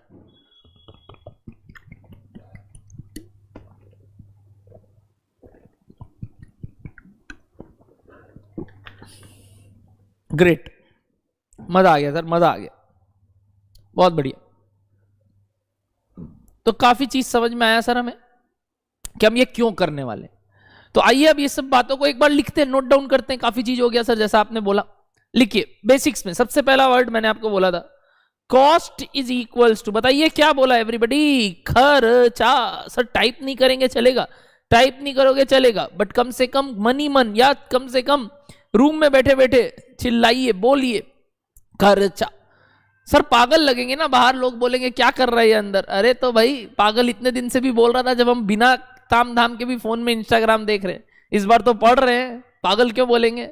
इस बार तो खुश होंगे कि नहीं भाई अगला ध्यान से पढ़ाई कर रहा है। फील लीजिए कि क्लास में ही बैठे। तो कॉस्ट का मतलब क्या होता है बताइए? खर्चा। तो मुंह से बोलिए, भले ही टाइप मत कीजिए, ताकि आपको एक वो फील रहे। सेकेंडली सर, ये खर्चे जो होते हैं ना सर, ये कई कई प्रकार के होते हैं, कई कई प्रकार से। यानी cost is of different types based on different classifications. ये बात समझ में आया आपको? जैसे मैंने आपको बताया था operating, non operating, revenue, capital, वैसे ही कई होते हैं, हमारे लिए भी कई होंगे और वो हम एक एक करके सीखेंगे। बट अभी के लिए समझ में आया सर? हाँ, कॉस्ट कई भिन्न भिन्न प्रकार के होते हैं, भिन्न भिन्न प्रकार के हिसाब से। गजब लाइन बोले सर, कॉस्ट भिन्न भिन्न प्रकार के होते हैं, भिन्न भिन्न प्रकार के हिसाब से। Great sir, great. Third point मैंने आपको बोला कि sir why there was some limitations of financial accounting due to विच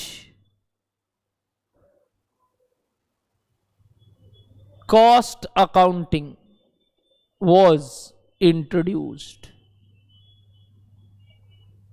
यानी कि फाइनेंशियल अकाउंटिंग के लिमिटेशंस के कारण हमें कॉस्ट अकाउंटिंग का दरकार पड़ा, वरना तो मेरा धंधा आपके अविनाश सर ही खा लेते, उन्हीं से सारा हो जाता, मेरे को दरकार ही नहीं पड़ता कुछ पढ़ाने का।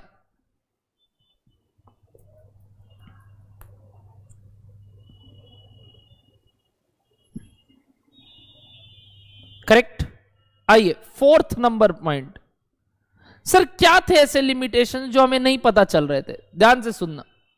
Therefore the objectives of, objective मतलब पर्पस, क्यों आया ये कॉस्ट अकाउंटिंग वाज, पहला A, to find product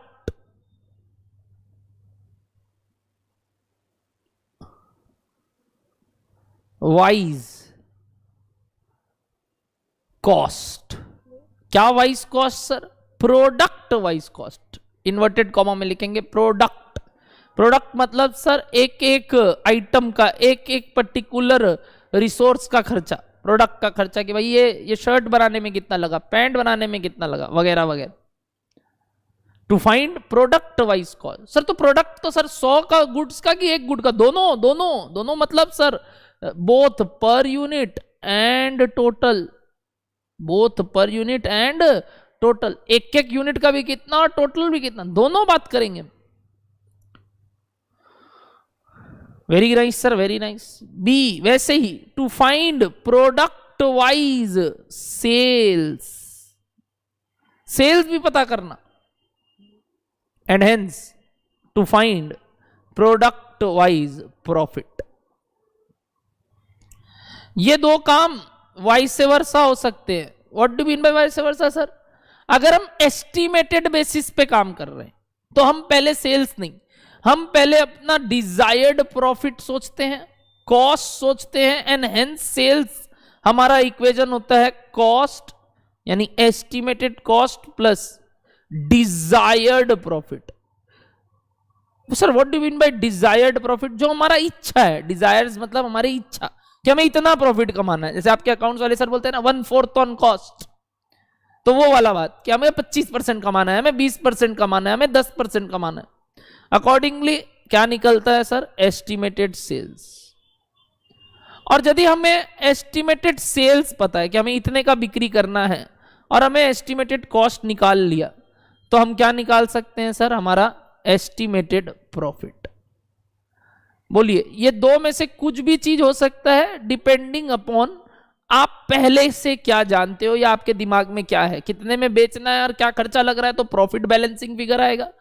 profit आपको पता है कितना कमाने का इच्छा है और कॉस्ट पता है, तो आपका बैलेंसिंग फिगर सेल्स आएगा। बोलिए, क्या ये वाला बात समझ में आ रहा है? वेरी वेरी इंपॉर्टेंट, गजब लगेगा आपको अगर ये समझ जाएंगे, तो आपको कभी समझ में दिक्कत ही नहीं होगा कि कब क्या निकालना है। ऑफ कोर्स जो दिया हुआ है उस हिसाब से दूसरा चीज निकलेगा, है तो सेम ही इक्वेशन। देखा जाए तो यही तो घुमा के आपने लिखा, इधर भेज दिया, आपने एस्टिमेटेड कॉस्ट को इधर भेज दिया, तो ये फॉर्मूला बन गया। तो क्या ही बड़ा बात है सर? बोलिए एवरीबॉडी, क्या ये दो रिलेशन काफी इजी थे, काफी समझने लायक थे? हाँ सर, काफी आसान, काफी इंटरेस्टिंग। बोलिए एवरीवन, क्लियर? डन। तो अब हम कर रहे हैं नेक्स्ट, हमारा ऑब्जेक्टिव क्या है सर? और ऑब्जेक्टिव ये तो अभी आपने बताया प्रोडक्ट वाइज ये सब चीज पता करना, बाकी के ऑब्जेक्टिव्स क्या है सर? बाकी के ऑब्जेक्टिव ध्यान से सुनना। ये खर्चों का रिकॉर्ड रखने से हमें ये पता चलता है कि sir whether any cost control और रिडक्शन इज पॉसिबल और नॉट। कहने का तात्पर्य, हमें यह समझ में आता है यदि हम एक एक खर्चों का हिसाब ठीक से लिखे, एक एक प्रोडक्ट वाइज जाए, तो हमें यह पता चल सकता है कि यहां पे हम खर्चा कम कर सकते हैं, यहां पे हम खर्चे को कंट्रोल कर सकते हैं। सर दोनों का मतलब सेम ही तो हुआ, रिडक्शन और कंट्रोल? बिल्कुल नहीं। रिडक्शन मतलब कम करना और कंट्रोल मतलब दायरे में रखना। सर क्या बोलना चाहते हो आप? दायरे में खर्चा तो दायरे में रहेगा मतलब कम नहीं, गलत बात। दोनों ही चीज में ध्यान रखना, हमें क्वालिटी हैम्पर नहीं करना है। जैसे ये एग्जांपल दे रहा हूं, बताना क्या आप ये करना चाहोगे? सुनना, मान लो आप एक फैब्रिक खरीदते थे कपड़ा बनाने के लिए, बाहर से पेरिस से बहुत सुंदर फैब्रिक था, 1000 रुपया मीटर आता था वो, 1000 रुपया मीटर मान लो, और आप वो फैब्रिक से शर्ट बनाते थे, एंड अकॉर्डिंगली आपके शर्ट का अल्टीमेट दाम था 3000 पर शर्ट। आपने और भी खर्चे किए और आपने इतने में बेचा। कल को आपके पास एक वेंडर आता है, बोलता है सुनिए ना, आप 3000 में ही बेचिए, बट ये जो 1000 रुपए का माल खरीदे मजा नहीं आ रहा, हम आपको इसका एक ही डुप्लीकेट देते हैं, थोड़ा बहुत सेम होगा, हल्का फुल्का चेंजेस है, वो हम आपको 700 रुपए में दे देंगे, 700 रुपए में। तो आप गए, उसका माल चेक किए, देखिए नहीं यार फर्क तो है, मतलब वो उतना अच्छा नहीं है जितना वो है। क्या इस चीज को अगर आप लोगे, अकॉर्डिंगली आपका कॉस्ट क्या होगा सर? कॉस्ट हमारा रिड्यूस तो हो जाएगा, बट क्या आप ये काम करोगे? यस और नो बताइए, यस और नो। और if yes why yes, if no why no, दोनों चीज बताएंगे कि सर नहीं करेंगे क्योंकि ये, सर करेंगे क्योंकि ये। बताइए, बताइए आप।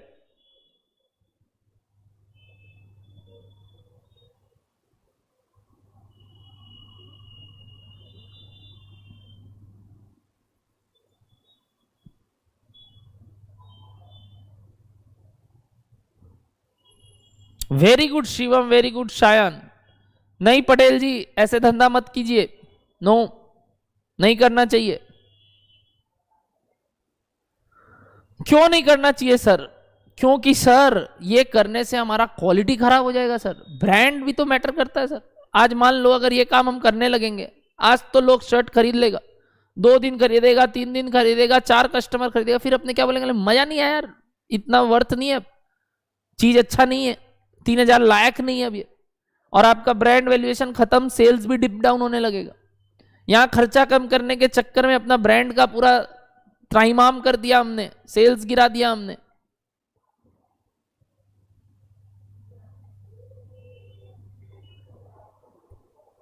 यस, बिल्कुल सही। क्वालिटी सबसे इंपॉर्टेंट चीज है, क्वालिटी। आप जैसे जाते हो तो आप देखते हो, हाँ ब्रांडेड क्यों पहनना है सर? ब्रांड में सर वो मटेरियल वैसे हैं यूज किए गए, लोकल में क्या दिक्कत है सर? वही वो मटेरियल का फर्क पड़ता है। आप देखो अगर लोग जब कपड़ा खरीदने जाते हैं, जो सच में जिनको कपड़ों का वो नॉलेज होता है, वो पहले चेक करते हैं मटेरियल कैसा है, वो हाथ से छू के पहले चेक करते हैं। अपने तो क्या कलर देखते हैं, डिजाइन देखते हैं, हाँ दे दो, ब्रांड का लोगो देखे दे दो। बट जो लोग जानते हैं वो तो उस मटेरियल को पकड़ के ही बता देंगे कि क्या है क्या नहीं, एंड हेंस उस चीज का फिर वैसे ब्रांड वैल्यूएशन आगे बढ़ता है। अकॉर्डिंगली ये कॉस्ट डिडक्शन नहीं करना चाहिए। बट वहीं एक और एग्जांपल देता हूं, हमारे लिए 1,000 रुपए का मटेरियल का मीटर का खर्चा पड़ रहा था और हम 3,000 पे माल बेच रहे थे। ये 1,000 रुपया क्यों था सर? ये 1,000 रुपया इसलिए था क्योंकि हम पहले बहुत कम धंधा कर रहे थे, हम इस धंधे को बढ़ा दिए, काफी ज्यादा ऑर्डर्स लेने लगे हैं, हमारा ट्रेड रिलेशंस इनके साथ अच्छा हो गया है, ट्रेड रिलेशंस अच्छा हो गया है, हम पेमेंट का प्रोसीजर काफी स्मूथ कर दिए, हमारा जो ये आने जाने का खर्चा है वो बच गया। हेंस अब ये 1,000 नहीं, ये हमको अब 920 रुपया पर मीटर पड़ता है, सेम ही माल। तो क्या हमें ये काम करना चाहिए? क्या हमें पता चल रहा है कि अगर हम ऐसा कुछ करेंगे तो यही माल हमारे घर पे 920 का पड़ने लगेगा? क्या ऐसा काम करना चाहिए? बताइए, हाँ या ना? हाँ, अब करना चाहिए sir. And this is called what? Cost reduction, but not by hampering quality. Quality अभी भी सेम है। बोलिए यस और no everybody. Cost reduction word का मतलब समझ में आ गया क्या? नाइस। अब सुनना नेक्स्ट, अगला वर्ड है कॉस्ट कंट्रोल। कॉस्ट कंट्रोल में वर्ड कहीं भी ना कम नहीं है, दायरा है, दायरा, दायरे में रखना। Sir what do mean bye दायरे में रखना? मान लो हम एक काम कर रहे थे, हम किताब बना रहे थे, जहां हमारा किताब का जीएसएम यानी पेपर का जो क्वालिटी था वो हम जो यूज करते थे वो 70 जीएसएम था। 70 जीएसएम मतलब मोटापा होता है, तो जीएसएम में हम बोलते हैं पेपर का जो मोटापा होता है उसको हम जीएसएम में बोलते हैं। तो वो जो जीएसएम है 70 जीएसएम, हम वो यूज कर रहे थे। आने वाला ट्रेंड देखा जा रहा है, लोग काफी ज्यादा अच्छा बुक छपवा रहे, colourful book, multi coloured matt, ये सब quality of books are increasing. तो हमने भी क्या किया, हमने अब 70 को 100 जीएसएम करना चालू कर दिया कि नहीं भाई जीएसएम बढ़ा दो, अच्छा प्रोडक्ट का चीज दो बच्चों को, क्वालिटी दो। कवर में आप देखेंगे एकदम यूवी हो रहा है हमारा, यूवी। सर यूवी मतलब अरे एक बार कवर को छुइए, देखिए कैसे चमक के निकलेगा वो। तो सर ये तो आपने खर्चा बढ़ा दिया। तो बाबू हमने खर्चा बढ़ाया नहीं, नीड था उस चीज का, दरकार है, ये करना ही पड़ेगा। जैसे बोलते हैं ना अब तो ये करना ही पड़ेगा। अपने घर पे पापा को बोलते हैं मार्केटिंग करना पड़ेगा, आप सोचोगे नहीं करोगे हो जाएगा, नहीं, मार्केटिंग करना पड़ेगा। तो कॉस्ट को जितना दरकार है उतना करना, अनाप शनाप नहीं करना, बेकार का फड़का, बेकार का तामझाम बढ़ाना, बेकार का ही खर्चा बढ़ाना गलत है। मतलब 100 की जगह मैं चार्ट बुक ही देने लगूं 300 जीएसएम तो रॉन्ग है मेरा। बुक का मोटापा बढ़ेगा, बच्चों का लोड बढ़ेगा और काफी ज्यादा कॉम्प्लिकेट कर रहा हूं मैं। तो 70 का 100 करना ठीक है, 100 का 300 करना गलत है। तो कॉस्ट कंट्रोल का मतलब कम करना नहीं हुआ, इससे तो मेरे खर्चे बढ़े ही, बट सर दायरे में रहना चाहिए। तो काफी थिन लाइन ऑफ डिफरेंस है दोनों के बीच में, जो कि अभी आपको इतना होता ना, एक बार बस हाँ एग्जांपल से समझ में आया। सर नोट्स अगेन बाद में लिखेंगे, बट हाँ हमें ये समझ में आया कि हम ये करने से ये पता कर सकते हैं कि वेदर दिस इज पॉसिबल और नॉट, है कि नहीं। तो मतलब ये कर सकते हैं कि नहीं, बट एक लाइन लिखना चाहिए क्या, बट नॉट हैम्परिंग डैश, बताइए क्या? नॉट हैम्परिंग डैश, बताइए क्या? सब लिखवाऊंगा बाद में, कोई दरकार नहीं है, अभी समझ में आ गया बात। और आगे जाके वर्ड्स का नोट्स हम लिखने भी वाले हैं ऐसे भी। अभी इधर बताइए, बट नॉट हैम्परिंग क्या? Very good, quality, not hampering quality, perfect. E number point, if there is any loss making product, then whether to continue the production or stop it. Is there any loss making product, then whether to continue the production or stop it. अगला question ये उठता है, क्योंकि accounts हमें product wise बता ही नहीं रहा था क्या हो रहा है, तो हो सकता है अल्टीमेट हमें प्रॉफिट दिख रहा है, बट ऐसा हो सकता है हमारा 3 प्रोडक्ट प्रॉफिट कमा रहा है और एक प्रोडक्ट हमारा लॉस इनकर कर रहा है बार बार बार बार बार बार। तो ऐसा क्यों हो रहा है, क्या उसके बारे में जानना चाहेंगे? बिल्कुल। और वो पता कैसे चलेगा? जब हम प्रोडक्ट वाइज डेटा बनाएंगे और फिर हम डिसीजन ले पाएंगे कि हमें ऐसा करना चाहिए कि नहीं। यानी E number point, D number point आ गया डिसीजन मेकिंग। तो देखा जाए तो ये 3 पॉइंट के माध्यम से हम जो डी से पढ़ रहे हैं ना, these all are what? Decision making. D is a decision making tool, यानी डिसीजन लेने के लिए। डिसीजन, ये भी क्या है? डिसीजन। तो ये सब भी ऑब्जेक्टिव रहता है हमारा, डिसीजंस लेना, जिसके ऊपर मैं अभी आपके लिए एक एग्जांपल लूंगा। जैसे कि ये देखिए, लिखेंगे आप सब। मान लो हम प्रोडक्ट बता रहे हैं आपको, एलन सोली, और उसी का मतलब एलन सोली ब्रांड है जिनका हम आदित्य बिरला जी बनाते हैं हमारे। आपको बता दे, फॉरेन ब्रांड नहीं है, ये आदित्य बिरला कंपनी के ही हैं। और ये जो एलन सोली है उसका प्रोडक्ट्स मैं आपको बता रहा हूं। मान लो शर्ट है, शर्ट, मान लो टी शर्ट्स है, और मान लो ट्राउजर्स है, ठीक है। और टोटल अकॉर्डिंगली मैं इनके कुछ कॉस्ट आपको लिखा रहा हूं, प्लीज लिखना चालू कीजिए आप। Material, wages, factory overhead, office overhead और सेलिंग ओवरहेड। सर इतना शॉर्ट में आप लिख रहे हो, आप टाइम लेके लिखो, मैं टाइम दे रहा हूं आपको। जहां material, direct wages, factory overhead, office overhead और सेलिंग ओवरहेड, इतने हेडिंग्स डालेंगे फटाफट। प्रोडक्ट 3 बोला और एक टोटल बनाया, शर्ट, टी शर्ट, ट्राउजर्स, और hence total column. Please draw करेंगे इसको, और अगर कुछ पूछना है तो पूछेंगे कि ये वर्ड क्या है। मैं रिपीट कर देता हूं, प्रोडक्ट्स है shirt, T shirt, trousers, total. Elon सोली कंपनी ब्रांड का नाम है, आदित्य बिरला की, जिधर भी हम प्रोडक्ट वाइज जा रहे हैं। और वहां हमने मटेरियल, लेबर, ओवरहेड्स में 2-3 नाम लिखे हैं। Factory, F stands for factory, O stands for office and S stands for selling. Please note it down everybody.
लिख लिया सबने? बताइए।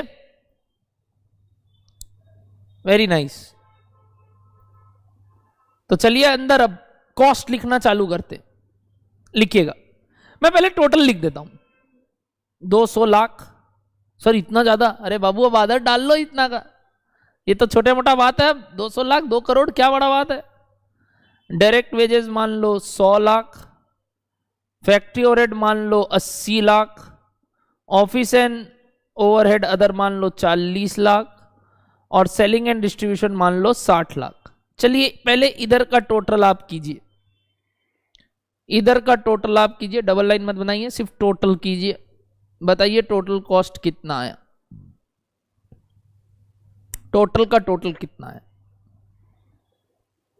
टोटल का टोटल कितना आया, टोटल का टोटल।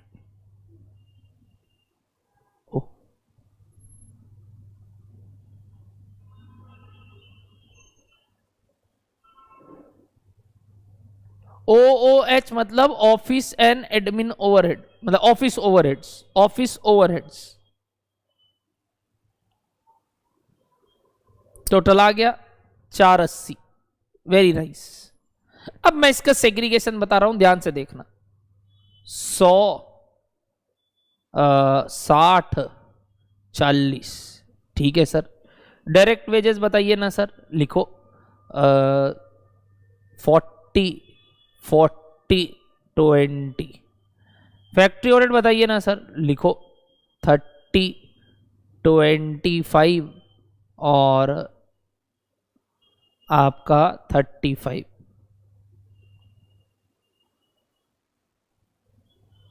नहीं सॉरी 25। नेक्स्ट, ये 25 है। नेक्स्ट लिखिए 10, 20, 10 और लास्ट वाले में लिखिए 10, 40 और 10। लिख दिया सबने। अब टोटल मारिए, एक एक का, एक एक का टोटल मारिए।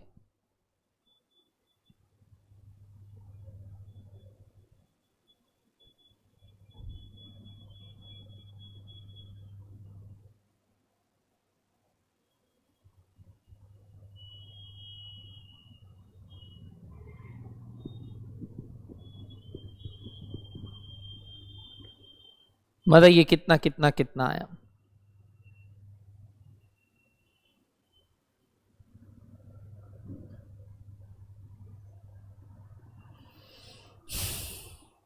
Very good. शर्ट का 190। टी शर्ट्स का बताइए, टी शर्ट्स का।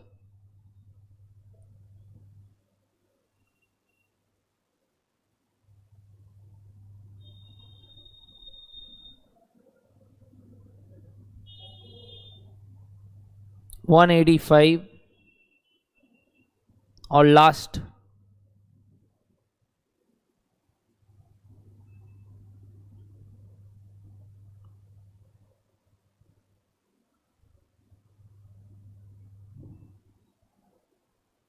$105। Very nice. कर लिया सबने कैलकुलेशंस। अब हमें क्या निकालना है आगे सर? सेल्स बता रहा हूं सबका, सुनना क्या सेल्स। मान लो पहले वाले का सेल था हमारा, पहले वाले का सेल मैं निकाल रहा हूं 250 लाख। सेकंड वाले का सेल्स हुआ हमारा 150 लाख, ठीक है। या 250 की जगह इसको 230 कर दो, 230 कर दो और इसको 170 कर दो, 230 और 170, ठीक है। 230 और 170 कितना हो गया बताइए? 230, 170,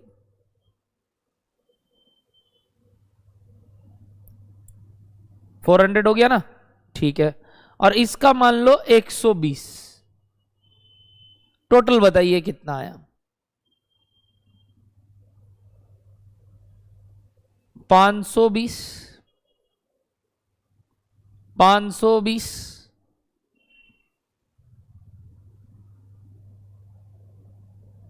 अकॉर्डिंगली एक बार कंपनी का प्रॉफिट बताओ, तीनों प्रोडक्ट का प्रॉफिट बताओ कितना हुआ। क्या 40 लाख कमा लिया हमने? क्या 40 लाख कमा लिया हमने? अकाउंट्स वाले सर तो सर हमें यही बात बताते थे, यही वाला बात हमें अभी तक ये बात दिखता था उनके ट्रेडिंग पीएल अकाउंट से, हमें ये डिटेल नहीं पता होता है। Correct everybody? Correct sir. तो सर ऐसा क्यों था कि ये डिटेल हमें अभी तक पता नहीं रहता था अकाउंट्स में, हमें सिर्फ ये क्यों बताया जाता था? इसका भी एक रीजन है। अब तुम बोलोगे सर तब फाइनेंस में सारी बातें क्यों नहीं बताई जा रही हैं, क्यों आया कॉस्ट वहीं बता देते? तो मैं बता दूं, ये फाइनेंशियल अकाउंटिंग में इसलिए दिखता था because it is an external record. मतलब sir it is open to public, ये पब्लिक देख रही है। बट ये जो डेटा है ना, ये कॉस्ट अकाउंटिंग में हम लिखते हैं because it is an internal record.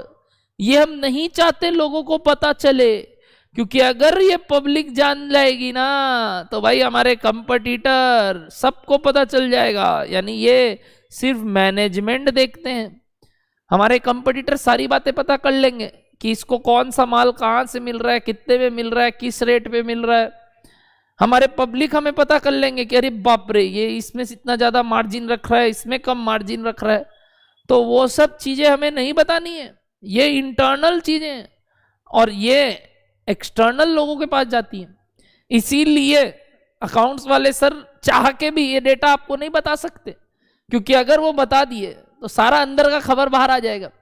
यानी cost records are an internal matters, ये डिसीजन लेने के काम आता है जिसमें हमें बाहर के लोग नहीं चाहिए, बाहर के लोगों को नहीं बताना है। अगर पता चल जाएगा तो गड़बड़ हो जाएगा। हाँ या ना बताओ? आपका सीक्रेट्स पता चल जाएगा किसी को तो गड़बड़ होगा कि नहीं? आपका कोई व्हाट्सएप खोल ले तो दिक्कत है कि नहीं? दो दो लॉक लगा के रखते हो फोन में फिर व्हाट्सएप में, क्यों भाई? दिखाओ, वो भी सबको दिखाओ, ओपन कर दो प्रोफाइल। नहीं सर व्हाट्सएप कैसे ओपन कर दे, है ना? फेसबुक में इसीलिए सर कुछ अनाप शनाप नहीं लिख सकते, इंस्टाग्राम में नहीं लिख सकते ओपन फीड्स में, ये सब देख रहे हैं। हाँ चैट में लिखो, पर्सनल में, क्या दिक्कत है सर? सर वो अगर घर वाला देख लिया तो निकाल लेगा कि हम लोग कौन सा रील शेयर करते हैं दोस्तों के साथ। बोलिए बच्चा लोग, क्या ये वाला बात भी समझ में आ रहा है? अब निकालिए इंडिविजुअल प्रॉफिट। तो कंपनी एज एन होल देखा जाए तो लग रहा है यार अच्छा ही चल रहा है, 40 लाख रुपया कमा ले रहा है, बढ़िया बात है। ये मान लो एक महीने का डेटा था, पीरियड वाइज था, तो ये एक महीने का डेटा था। अकॉर्डिंगली अब हम इंटरनली बैठे बैठे सोच विचार कर रहे हैं, कंपनी के मालिक लोग, कंपनी के अंदर के मैनेजमेंट के पीपल लोग, decision makers, you as a cost management accountant जब वहां जाओगे तुम ये एनालिसिस कर रहे हो। क्या एनालिसिस कर रहे हो? प्रोडक्ट वाइज प्रॉफिट निकालने का चालू किए तो देखे कि भाई साहब 40 लाख तो यहीं से आ जा रहा था, तो मतलब बाकी जगह कुछ गड़बड़ हो रहा है। गड़बड़ हो रहा है ना सर? यहां हमें 15 लाख का नुकसान हो रहा है और यहां हमें 15 लाख का प्रॉफिट हो रहा है।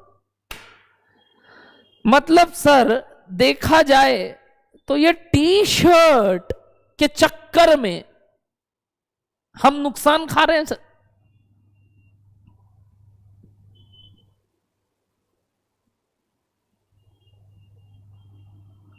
नहीं, दोनों में लॉस नहीं है अपूर्व। अपूर्व एक में लॉस है और जितने का लॉस है उतना ही प्रॉफिट है दूसरे में। दोनों में लॉस होता था तो 40 से भी कम आता आंसर।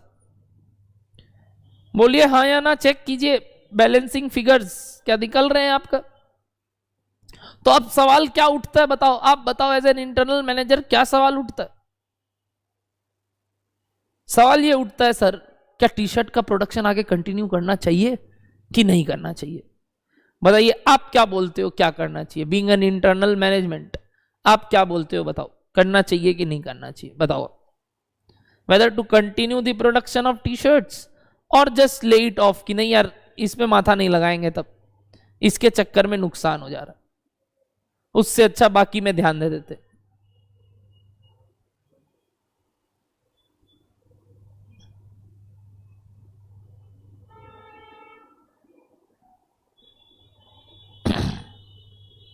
बोलिए।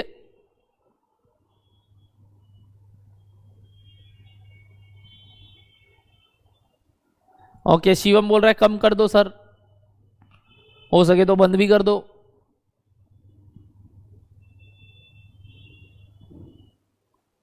अब आज आपको एक बात सिखाता हूं। आप बनने वाले हो प्रोफेशनल्स, और प्रोफेशनल्स पता है ना कंक्लूजन्स नहीं देते, they don't jump into direct final decision, they are very much diplomatic and you need to be diplomatic. जहां आपको जवाब कुछ इस तरीके से देना चाहिए कि सर और भी बातें बताइए, तब बोल पाएंगे। बिल्कुल सही अपूर्व सर, ऐसे इतना जल्दी हम डिसीजन नहीं लेते सर, सोचिए इसका रीजन क्या था पहले ये बताइए, सीधा कंक्लूजन पे मत जंप कीजिए। तो एज एन एनालिस्ट जब आप वहां बैठेंगे आप क्या कोशिश करोगे, पता है क्या हुआ ऐसा जो इसमें नुकसान हुआ। तो आपको पता चला कि आदित्य बिरला जी ने आज तक सिर्फ शर्ट्स और ट्राउजर्स पे ही मेहनत किया था। इनका पुराना जितना भी काम था, जितने भी कस्टमर्स थे, वो ज्यादातर शर्ट्स और ट्राउजर्स पे ही माथा लगाते थे। ये तो हमने नया प्रोडक्ट लॉन्च किया था रिसेंट में, 1 साल 1.5 साल हुआ है, और आने वाले साल में हम इसका सेल्स धीरे धीरे इंक्रीज कर रहे हैं। हम इसको शुरू में थोड़ा सस्ता में रख के रखे क्योंकि हमको इसको प्रमोट करना है, तो selling price has been somehow reduced, but ये हमारा ऑलरेडी प्रीमियम प्रोडक्ट है, फिर ये हमारा नेक्स्ट प्रीमियम प्रोडक्ट है, ये दोनों हमारा प्रीमियम प्रोडक्ट है जहां हम पैसा कमा सकते हैं, और इस वजह से हमारा टी शर्ट का सेल्स कम है। तो अब बताइए क्या करना चाहिए, क्या कंटिन्यू करे, वेट करे कि नहीं रिसोर्स ट्रांसफर कर दे। सर कंटिन्यू करना चाहिए, ऐसे बंद नहीं करना चाहिए।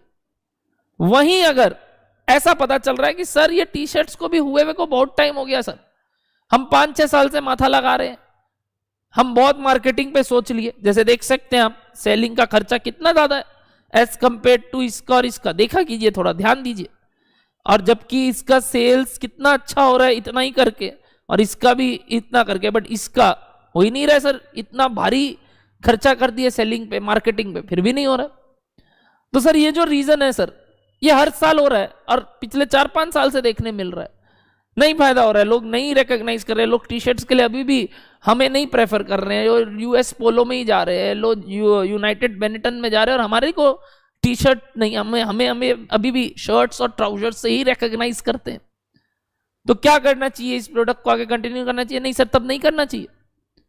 बोलिए क्या ये करना चाहिए या नहीं, ये और अदर फैक्टर्स में भी डिपेंड करते हैं। बिल्कुल sir, hence whether to continue और नॉट, या प्रोडक्शन स्टॉप करे, वो सीधा लॉस से डिसीजन नहीं लेते कि लॉस मेकिंग है तो सर आप बात ही क्यों कर रहे हो कंटिन्यू या स्टॉप का, सीधा स्टॉप कर दो। नो नो नो, अपने सोचेंगे, इसमें मंथन करेंगे, इसमें दिमाग लगाएंगे, एंड ये मंथन या चिंतन करने के बाद हम इस एग्जाम्पल से ये बोल सकते हैं, डिपेंडिंग अपॉन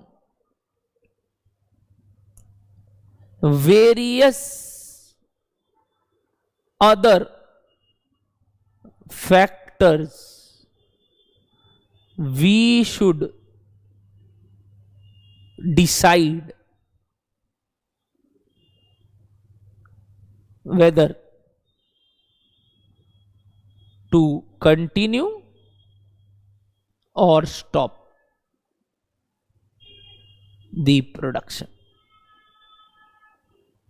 जैसे मैंने आपको ये वेरियस अदर फैक्टर्स में कई एग्जाम्पल दिए, new product needs some time, समझ में आ रहा है बात, रिसेंटली लॉन्च्ड, या नहीं सर टाइम हो गया, वगैरह वगैरह।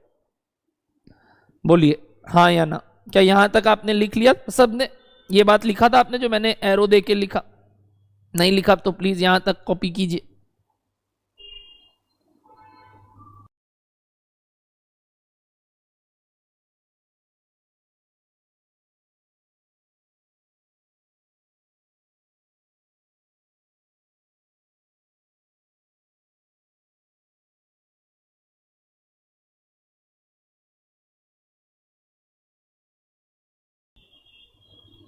हाँ पूर्व, वही सब तो डिसीजंस, वेरियस फैक्टर्स। हो सकता है ना कि यहाँ मार्केटिंग का दरकार ही नहीं है, जैसे मान लो हमारे सीए में सीए प्रोडक्ट्स, हमने पहले से करके रखे, हमें इतना पता है, हमें मार्केटिंग का दरकार नहीं है कि हमें दिन रात इसके पीछे अलग अलग जगह बैनर्स भिजवाना, ऑनलाइन मार्केटिंग एकदम जोरों तोड़, हमें पता है वो हमें ऐसे भी मिलने वाले हैं वैसे भी मिलने वाले हैं। कोई ज़्यादा मार्केटिंग का अनाप शनाप खर्चा करके कोई फायदा नहीं होने वाला। ऐसा कुछ नहीं है कि हमारा सेल्स 3x हो जाएगा एक रातों रात।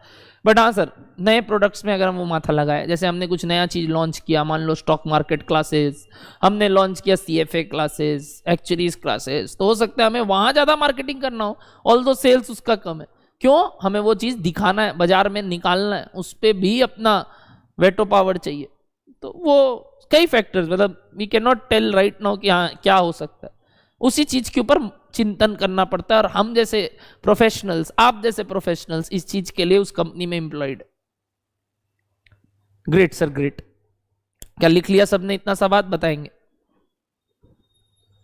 ठीक है। तो यहां से क्या आ सकता था सर? 2 डिसीजन। तो E नंबर पॉइंट हमने लिख लिया। E नंबर पॉइंट के बाद last F number point, and hence आज का क्लास ओवर। सर ओवर मत कीजिए ना सर, पढ़ाते रहिए, रात भर पढ़ाइए, क्या मस्त चीज चल रहा है। बाबू 1.5 घंटा हो गया, शर्म करो। कभी बैठे हो 1.5 घंटा ऐसे यूट्यूब के आगे? सर बैठे ना, बट पिक्चर देखते हुए, क्लास तो कभी नहीं देखा। आइए F नंबर पॉइंट लिखेंगे। Therefore, if decision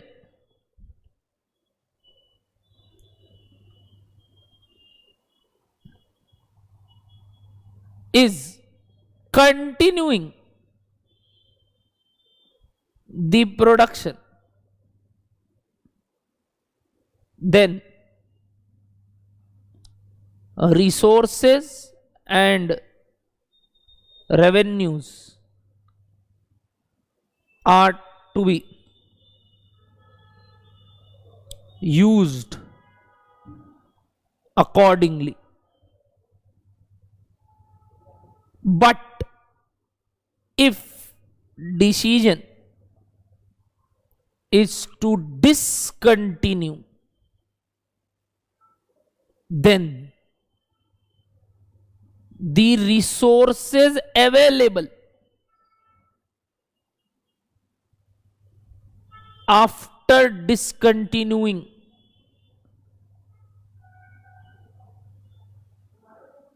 a product shall be utilized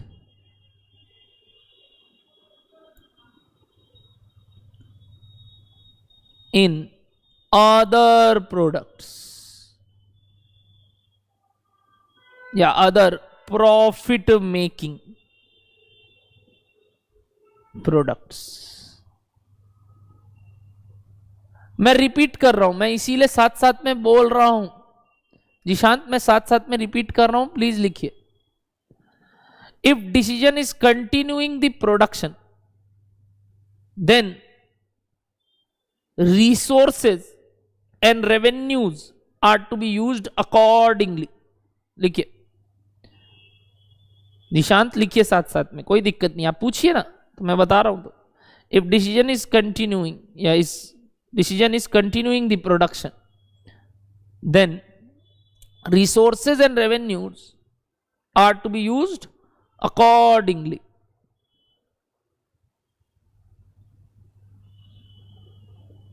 But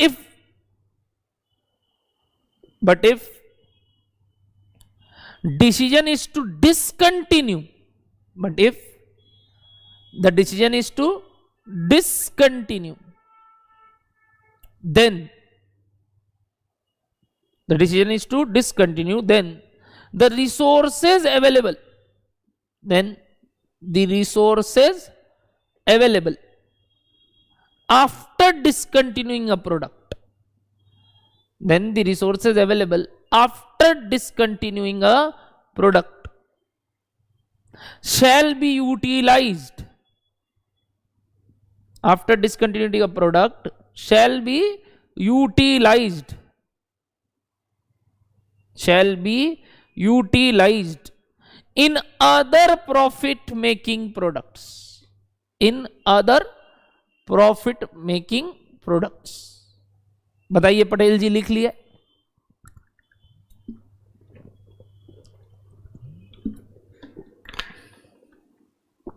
आपको भी आदत पड़ जाएगा, चिंता मत करो, ये सब फाउंडेशन वाले हैं।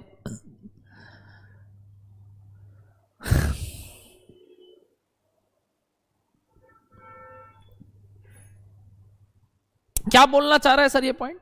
वही बोल रहा है, अगर कंटिन्यू करना है तो ठीक है, अब वही चीज को समझो क्या करना है। बट अगर डिसकंटिन्यू करना है ना, तो पक्की बात है, अगर टी शर्ट बनाना बंद कर देंगे तो टी शर्ट बनाते से जो हमारा रिसोर्स, टाइम, लेबर, जगह, मशीनें लग रहे थे, फैब्रिक्स लग रहे थे, क्या अब हम उसे डाइवर्ट कर सकते हैं? क्या हम उसको वन ऑफ द प्रोडक्ट या इनके कुछ कॉम्बिनेशन में लगा सकते हैं? क्या हम ये खर्चे जो इसके लिए कर रहे थे, जो सेटअप इनके लिए प्रोवाइड करते थे, वो सेटअप क्या अब हम इनके लिए यूज कर सकते हैं? हाँ या ना बताइए। और अगर कर सकते हैं तो किसके लिए करना चाहिए, ये सोचना चाहिए। हाँ या ना बताइए। आप बताइए आपको किसके लिए ये काम करना है। मतलब मान लो टी शर्ट से सारा काम हट गया, तो अब आपकी इस रिसोर्सेज को आपको किस में लगाने का इच्छा है? पटेल जी बताइए, आपने लिख लिया कि नहीं? टी शर्ट्स के चीजें आप किस में यूज करना चाहोगे? शर्ट में, ट्राउजर्स में, किस में आप लगाना चाहते हो? जस्ट टेल मी।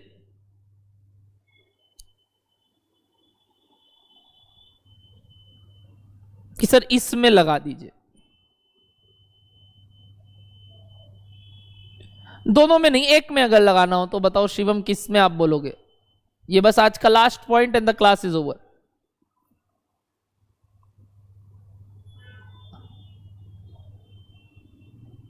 ओके, कुछ ट्राउजर्स बोल रहे हैं, कुछ शर्ट्स बोल रहे हैं, ठीक है। जो लोग शर्ट्स बोल रहे हैं ना, वो क्या देख के बोल रहे हैं मैं बताता हूं। उसका प्रॉफिट बेसी है, सेल्स भी बेसी है। बट सर यहां प्रॉफिट कम है, सेल्स भी कम है, तो आप क्या देख रहे हो पता है? Amount of profit, amount of sales. But याद करो फाउंडेशन, याद करो अपना बेसिक बात। जब हम डिसीजंस लेंगे कि इधर से निकल के किस में जाए, ऐसा नहीं कि ये दो में कौन सा करे। ये दो में अगर ऐसा ऑप्शन होता कि सर या तो शर्ट ही कर सकते हैं या ट्राउजर्स, तो ऑफ कोर्स हम प्रॉफिट ज्यादा कमाने का कोशिश करेंगे, amount of profit. But sir हमें इन रिसोर्सेज को अब डाइवर्ट करना है, तो हम किस में ज्यादा लगा के कन्वर्ट कर सकते हैं, क्योंकि अमाउंट ऑफ इन्वेस्टमेंट तो सेम है। तो वो करने के लिए हमें क्या करना चाहिए सर? जहां पे इन्वेस्ट करने से ज्यादा खर्चा से करने से कमाई का स्कोप ज्यादा है।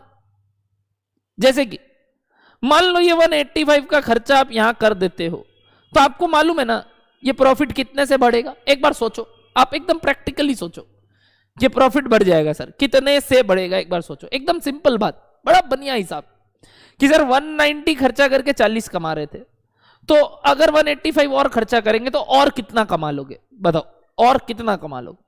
जस्ट बताओ ये वाला बात, जो अभी आपने बोला, बताओ ये वाला बात कितना है?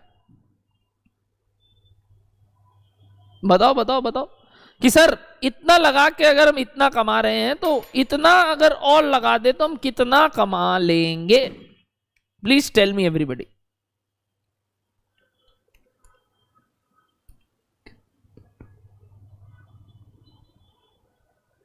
टेल मी, टेल मी।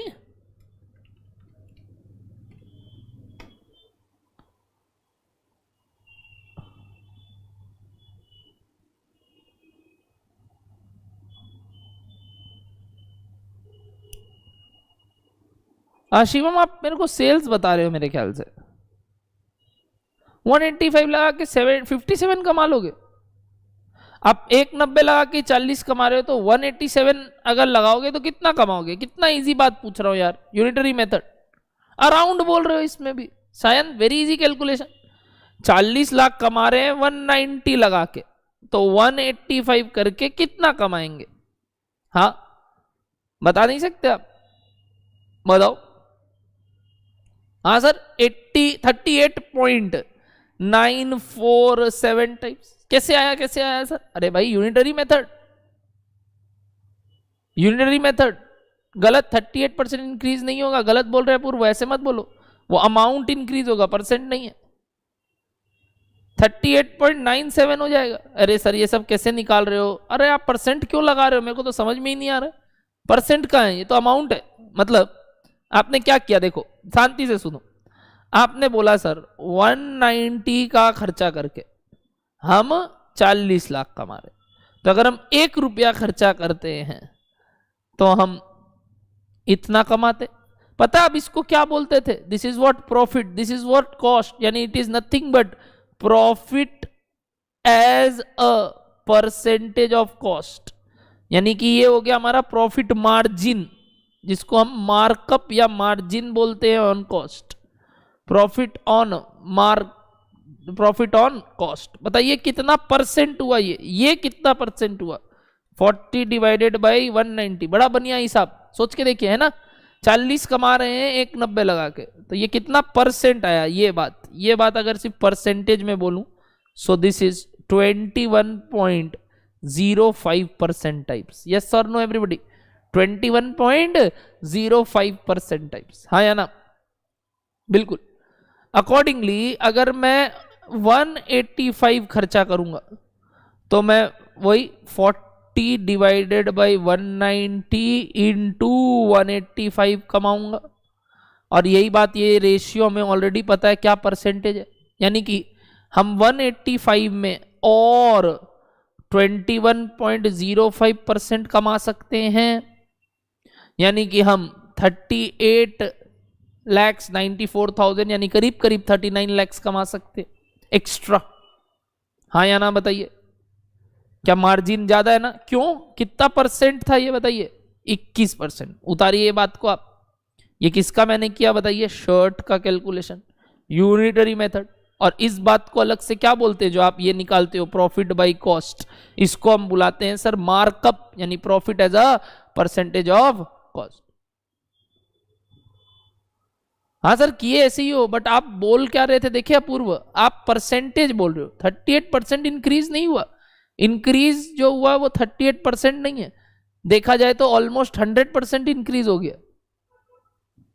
देखिए ऑलमोस्ट 100%, 40 का 39 और बढ़ गया, यानी 100% इंक्रीज हो गया।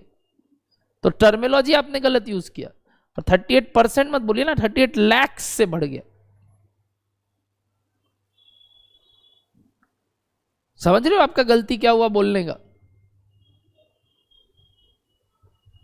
बताओ एवरीबॉडी, ये बात ओके है क्या? सेम तरीके से आप मेरे को ट्राउजर्स का ये कैलकुलेशन बता सकते हो, और हेंस उसका भी मेरे को आप ये परसेंटेज बता सकते हो, cost as a percentage, profit as a percentage of cost. बताओ तो चलो, तो ट्राउजर का सेम काम करो। तो आप लोग ट्राउजर्स का सेम काम करो, आप सेम काम।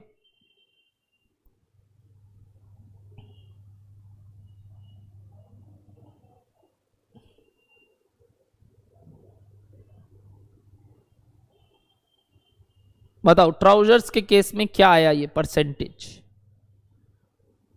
हेंस आपने बोला हमारा प्रॉफिट 38.95 से बढ़ जाएगा। Okay, everybody tell me what about trousers? Trousers में अगर हम यही काम रिपीट करें तो क्या हो रहा है?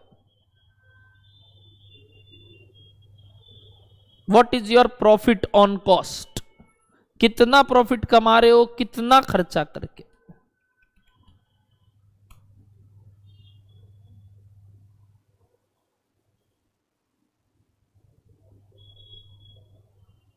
सर यहां पे हमारा मार्जिन आ रहा है 14 पॉइंट, बोलिए 14 पॉइंट, यस 2829 टाइप्स आया क्या सबका ये मार्जिन? हाँ। एनहेंस प्रॉफिट का अगर बात करें, इंक्रीज कितने से हो गया? इंक्रीज कितने से हो गया? इंक्रीज का ही अगर बात करें तो कितने से हो गया सर? इंक्रीज का अगर बात करें सर, ये जो खर्चा लगा हमारा, ये कितने से इंक्रीज हो गया?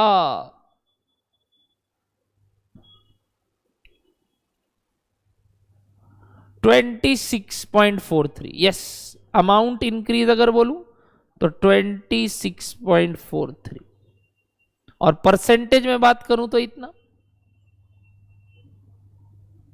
Very nice.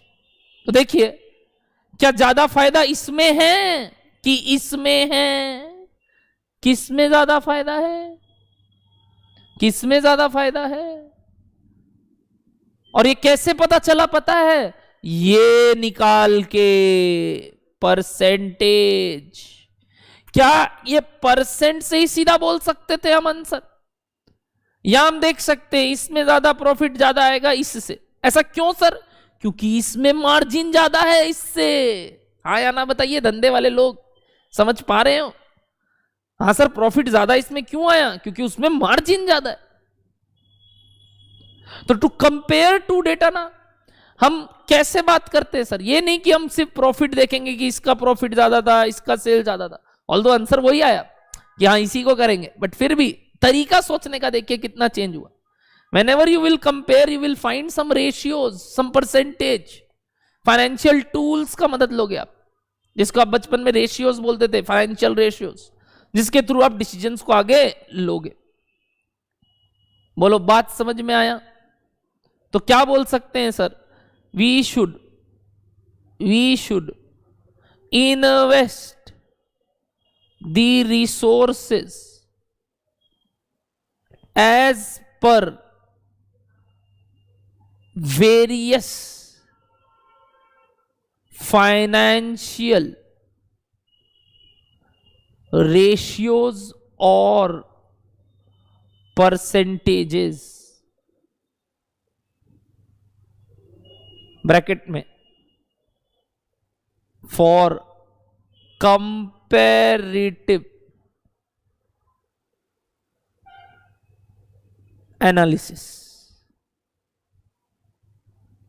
We should invest the resources as per various financial ratios or percentages for comparative analysis, like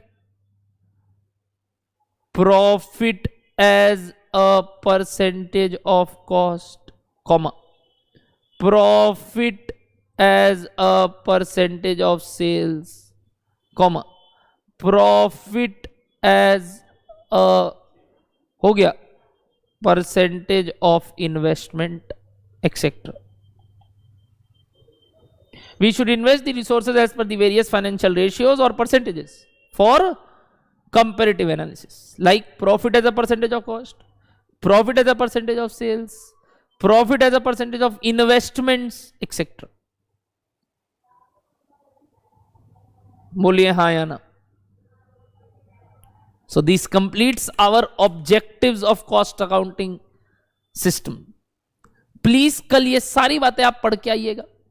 कल के क्लास में हम इस डिस्कशन को आगे लेके जाएंगे और पहले उसको पूरा रिवाइज करेंगे। Hope you enjoyed the class. 1 hour 50 minutes हो गया है।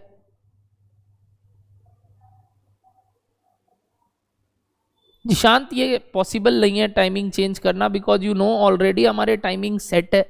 सुबह अविनाश सर पढ़ा रहे हैं, मैं 11 बजे आपके टैक्सेशन के क्लास हो रहे हैं, दिन में लॉ के क्लास हो रहे हैं और मेरे शाम को, तो वो इस तरीके से ही बनाए हुए, क्योंकि बाकी टाइम दिन में और 11 बजे मेरे फाउंडेशन और इंटर के क्लास होते हैं सीए के, और मैं चाहूँ तो फिर मैं तुमको सीए इंटर वाली क्लासेस में डाल दूंगा 11 बजे अगर करना है, तो फिर वो क्या मतलब अलग से सीए में लेने का। सोच के देखिए। और अगर लगता है आपको टाइपिंग का थोड़ा सा दिक्कत हो रहा है तो I can do one thing, मैं ये चीज को अकाउंट्स के साथ शफल कर सकता हूँ, मतलब अकाउंट्स की जगह मैं पढ़ाऊंगा, बट कुछ दिन ऐसे ही चलेगा, हो सकता है 15 दिन के बाद ये चीज ठीक हो जाए। ठीक है, चलिए टाटा बाय बाय एवरीबॉडी, मिलते हैं जल्दी कल।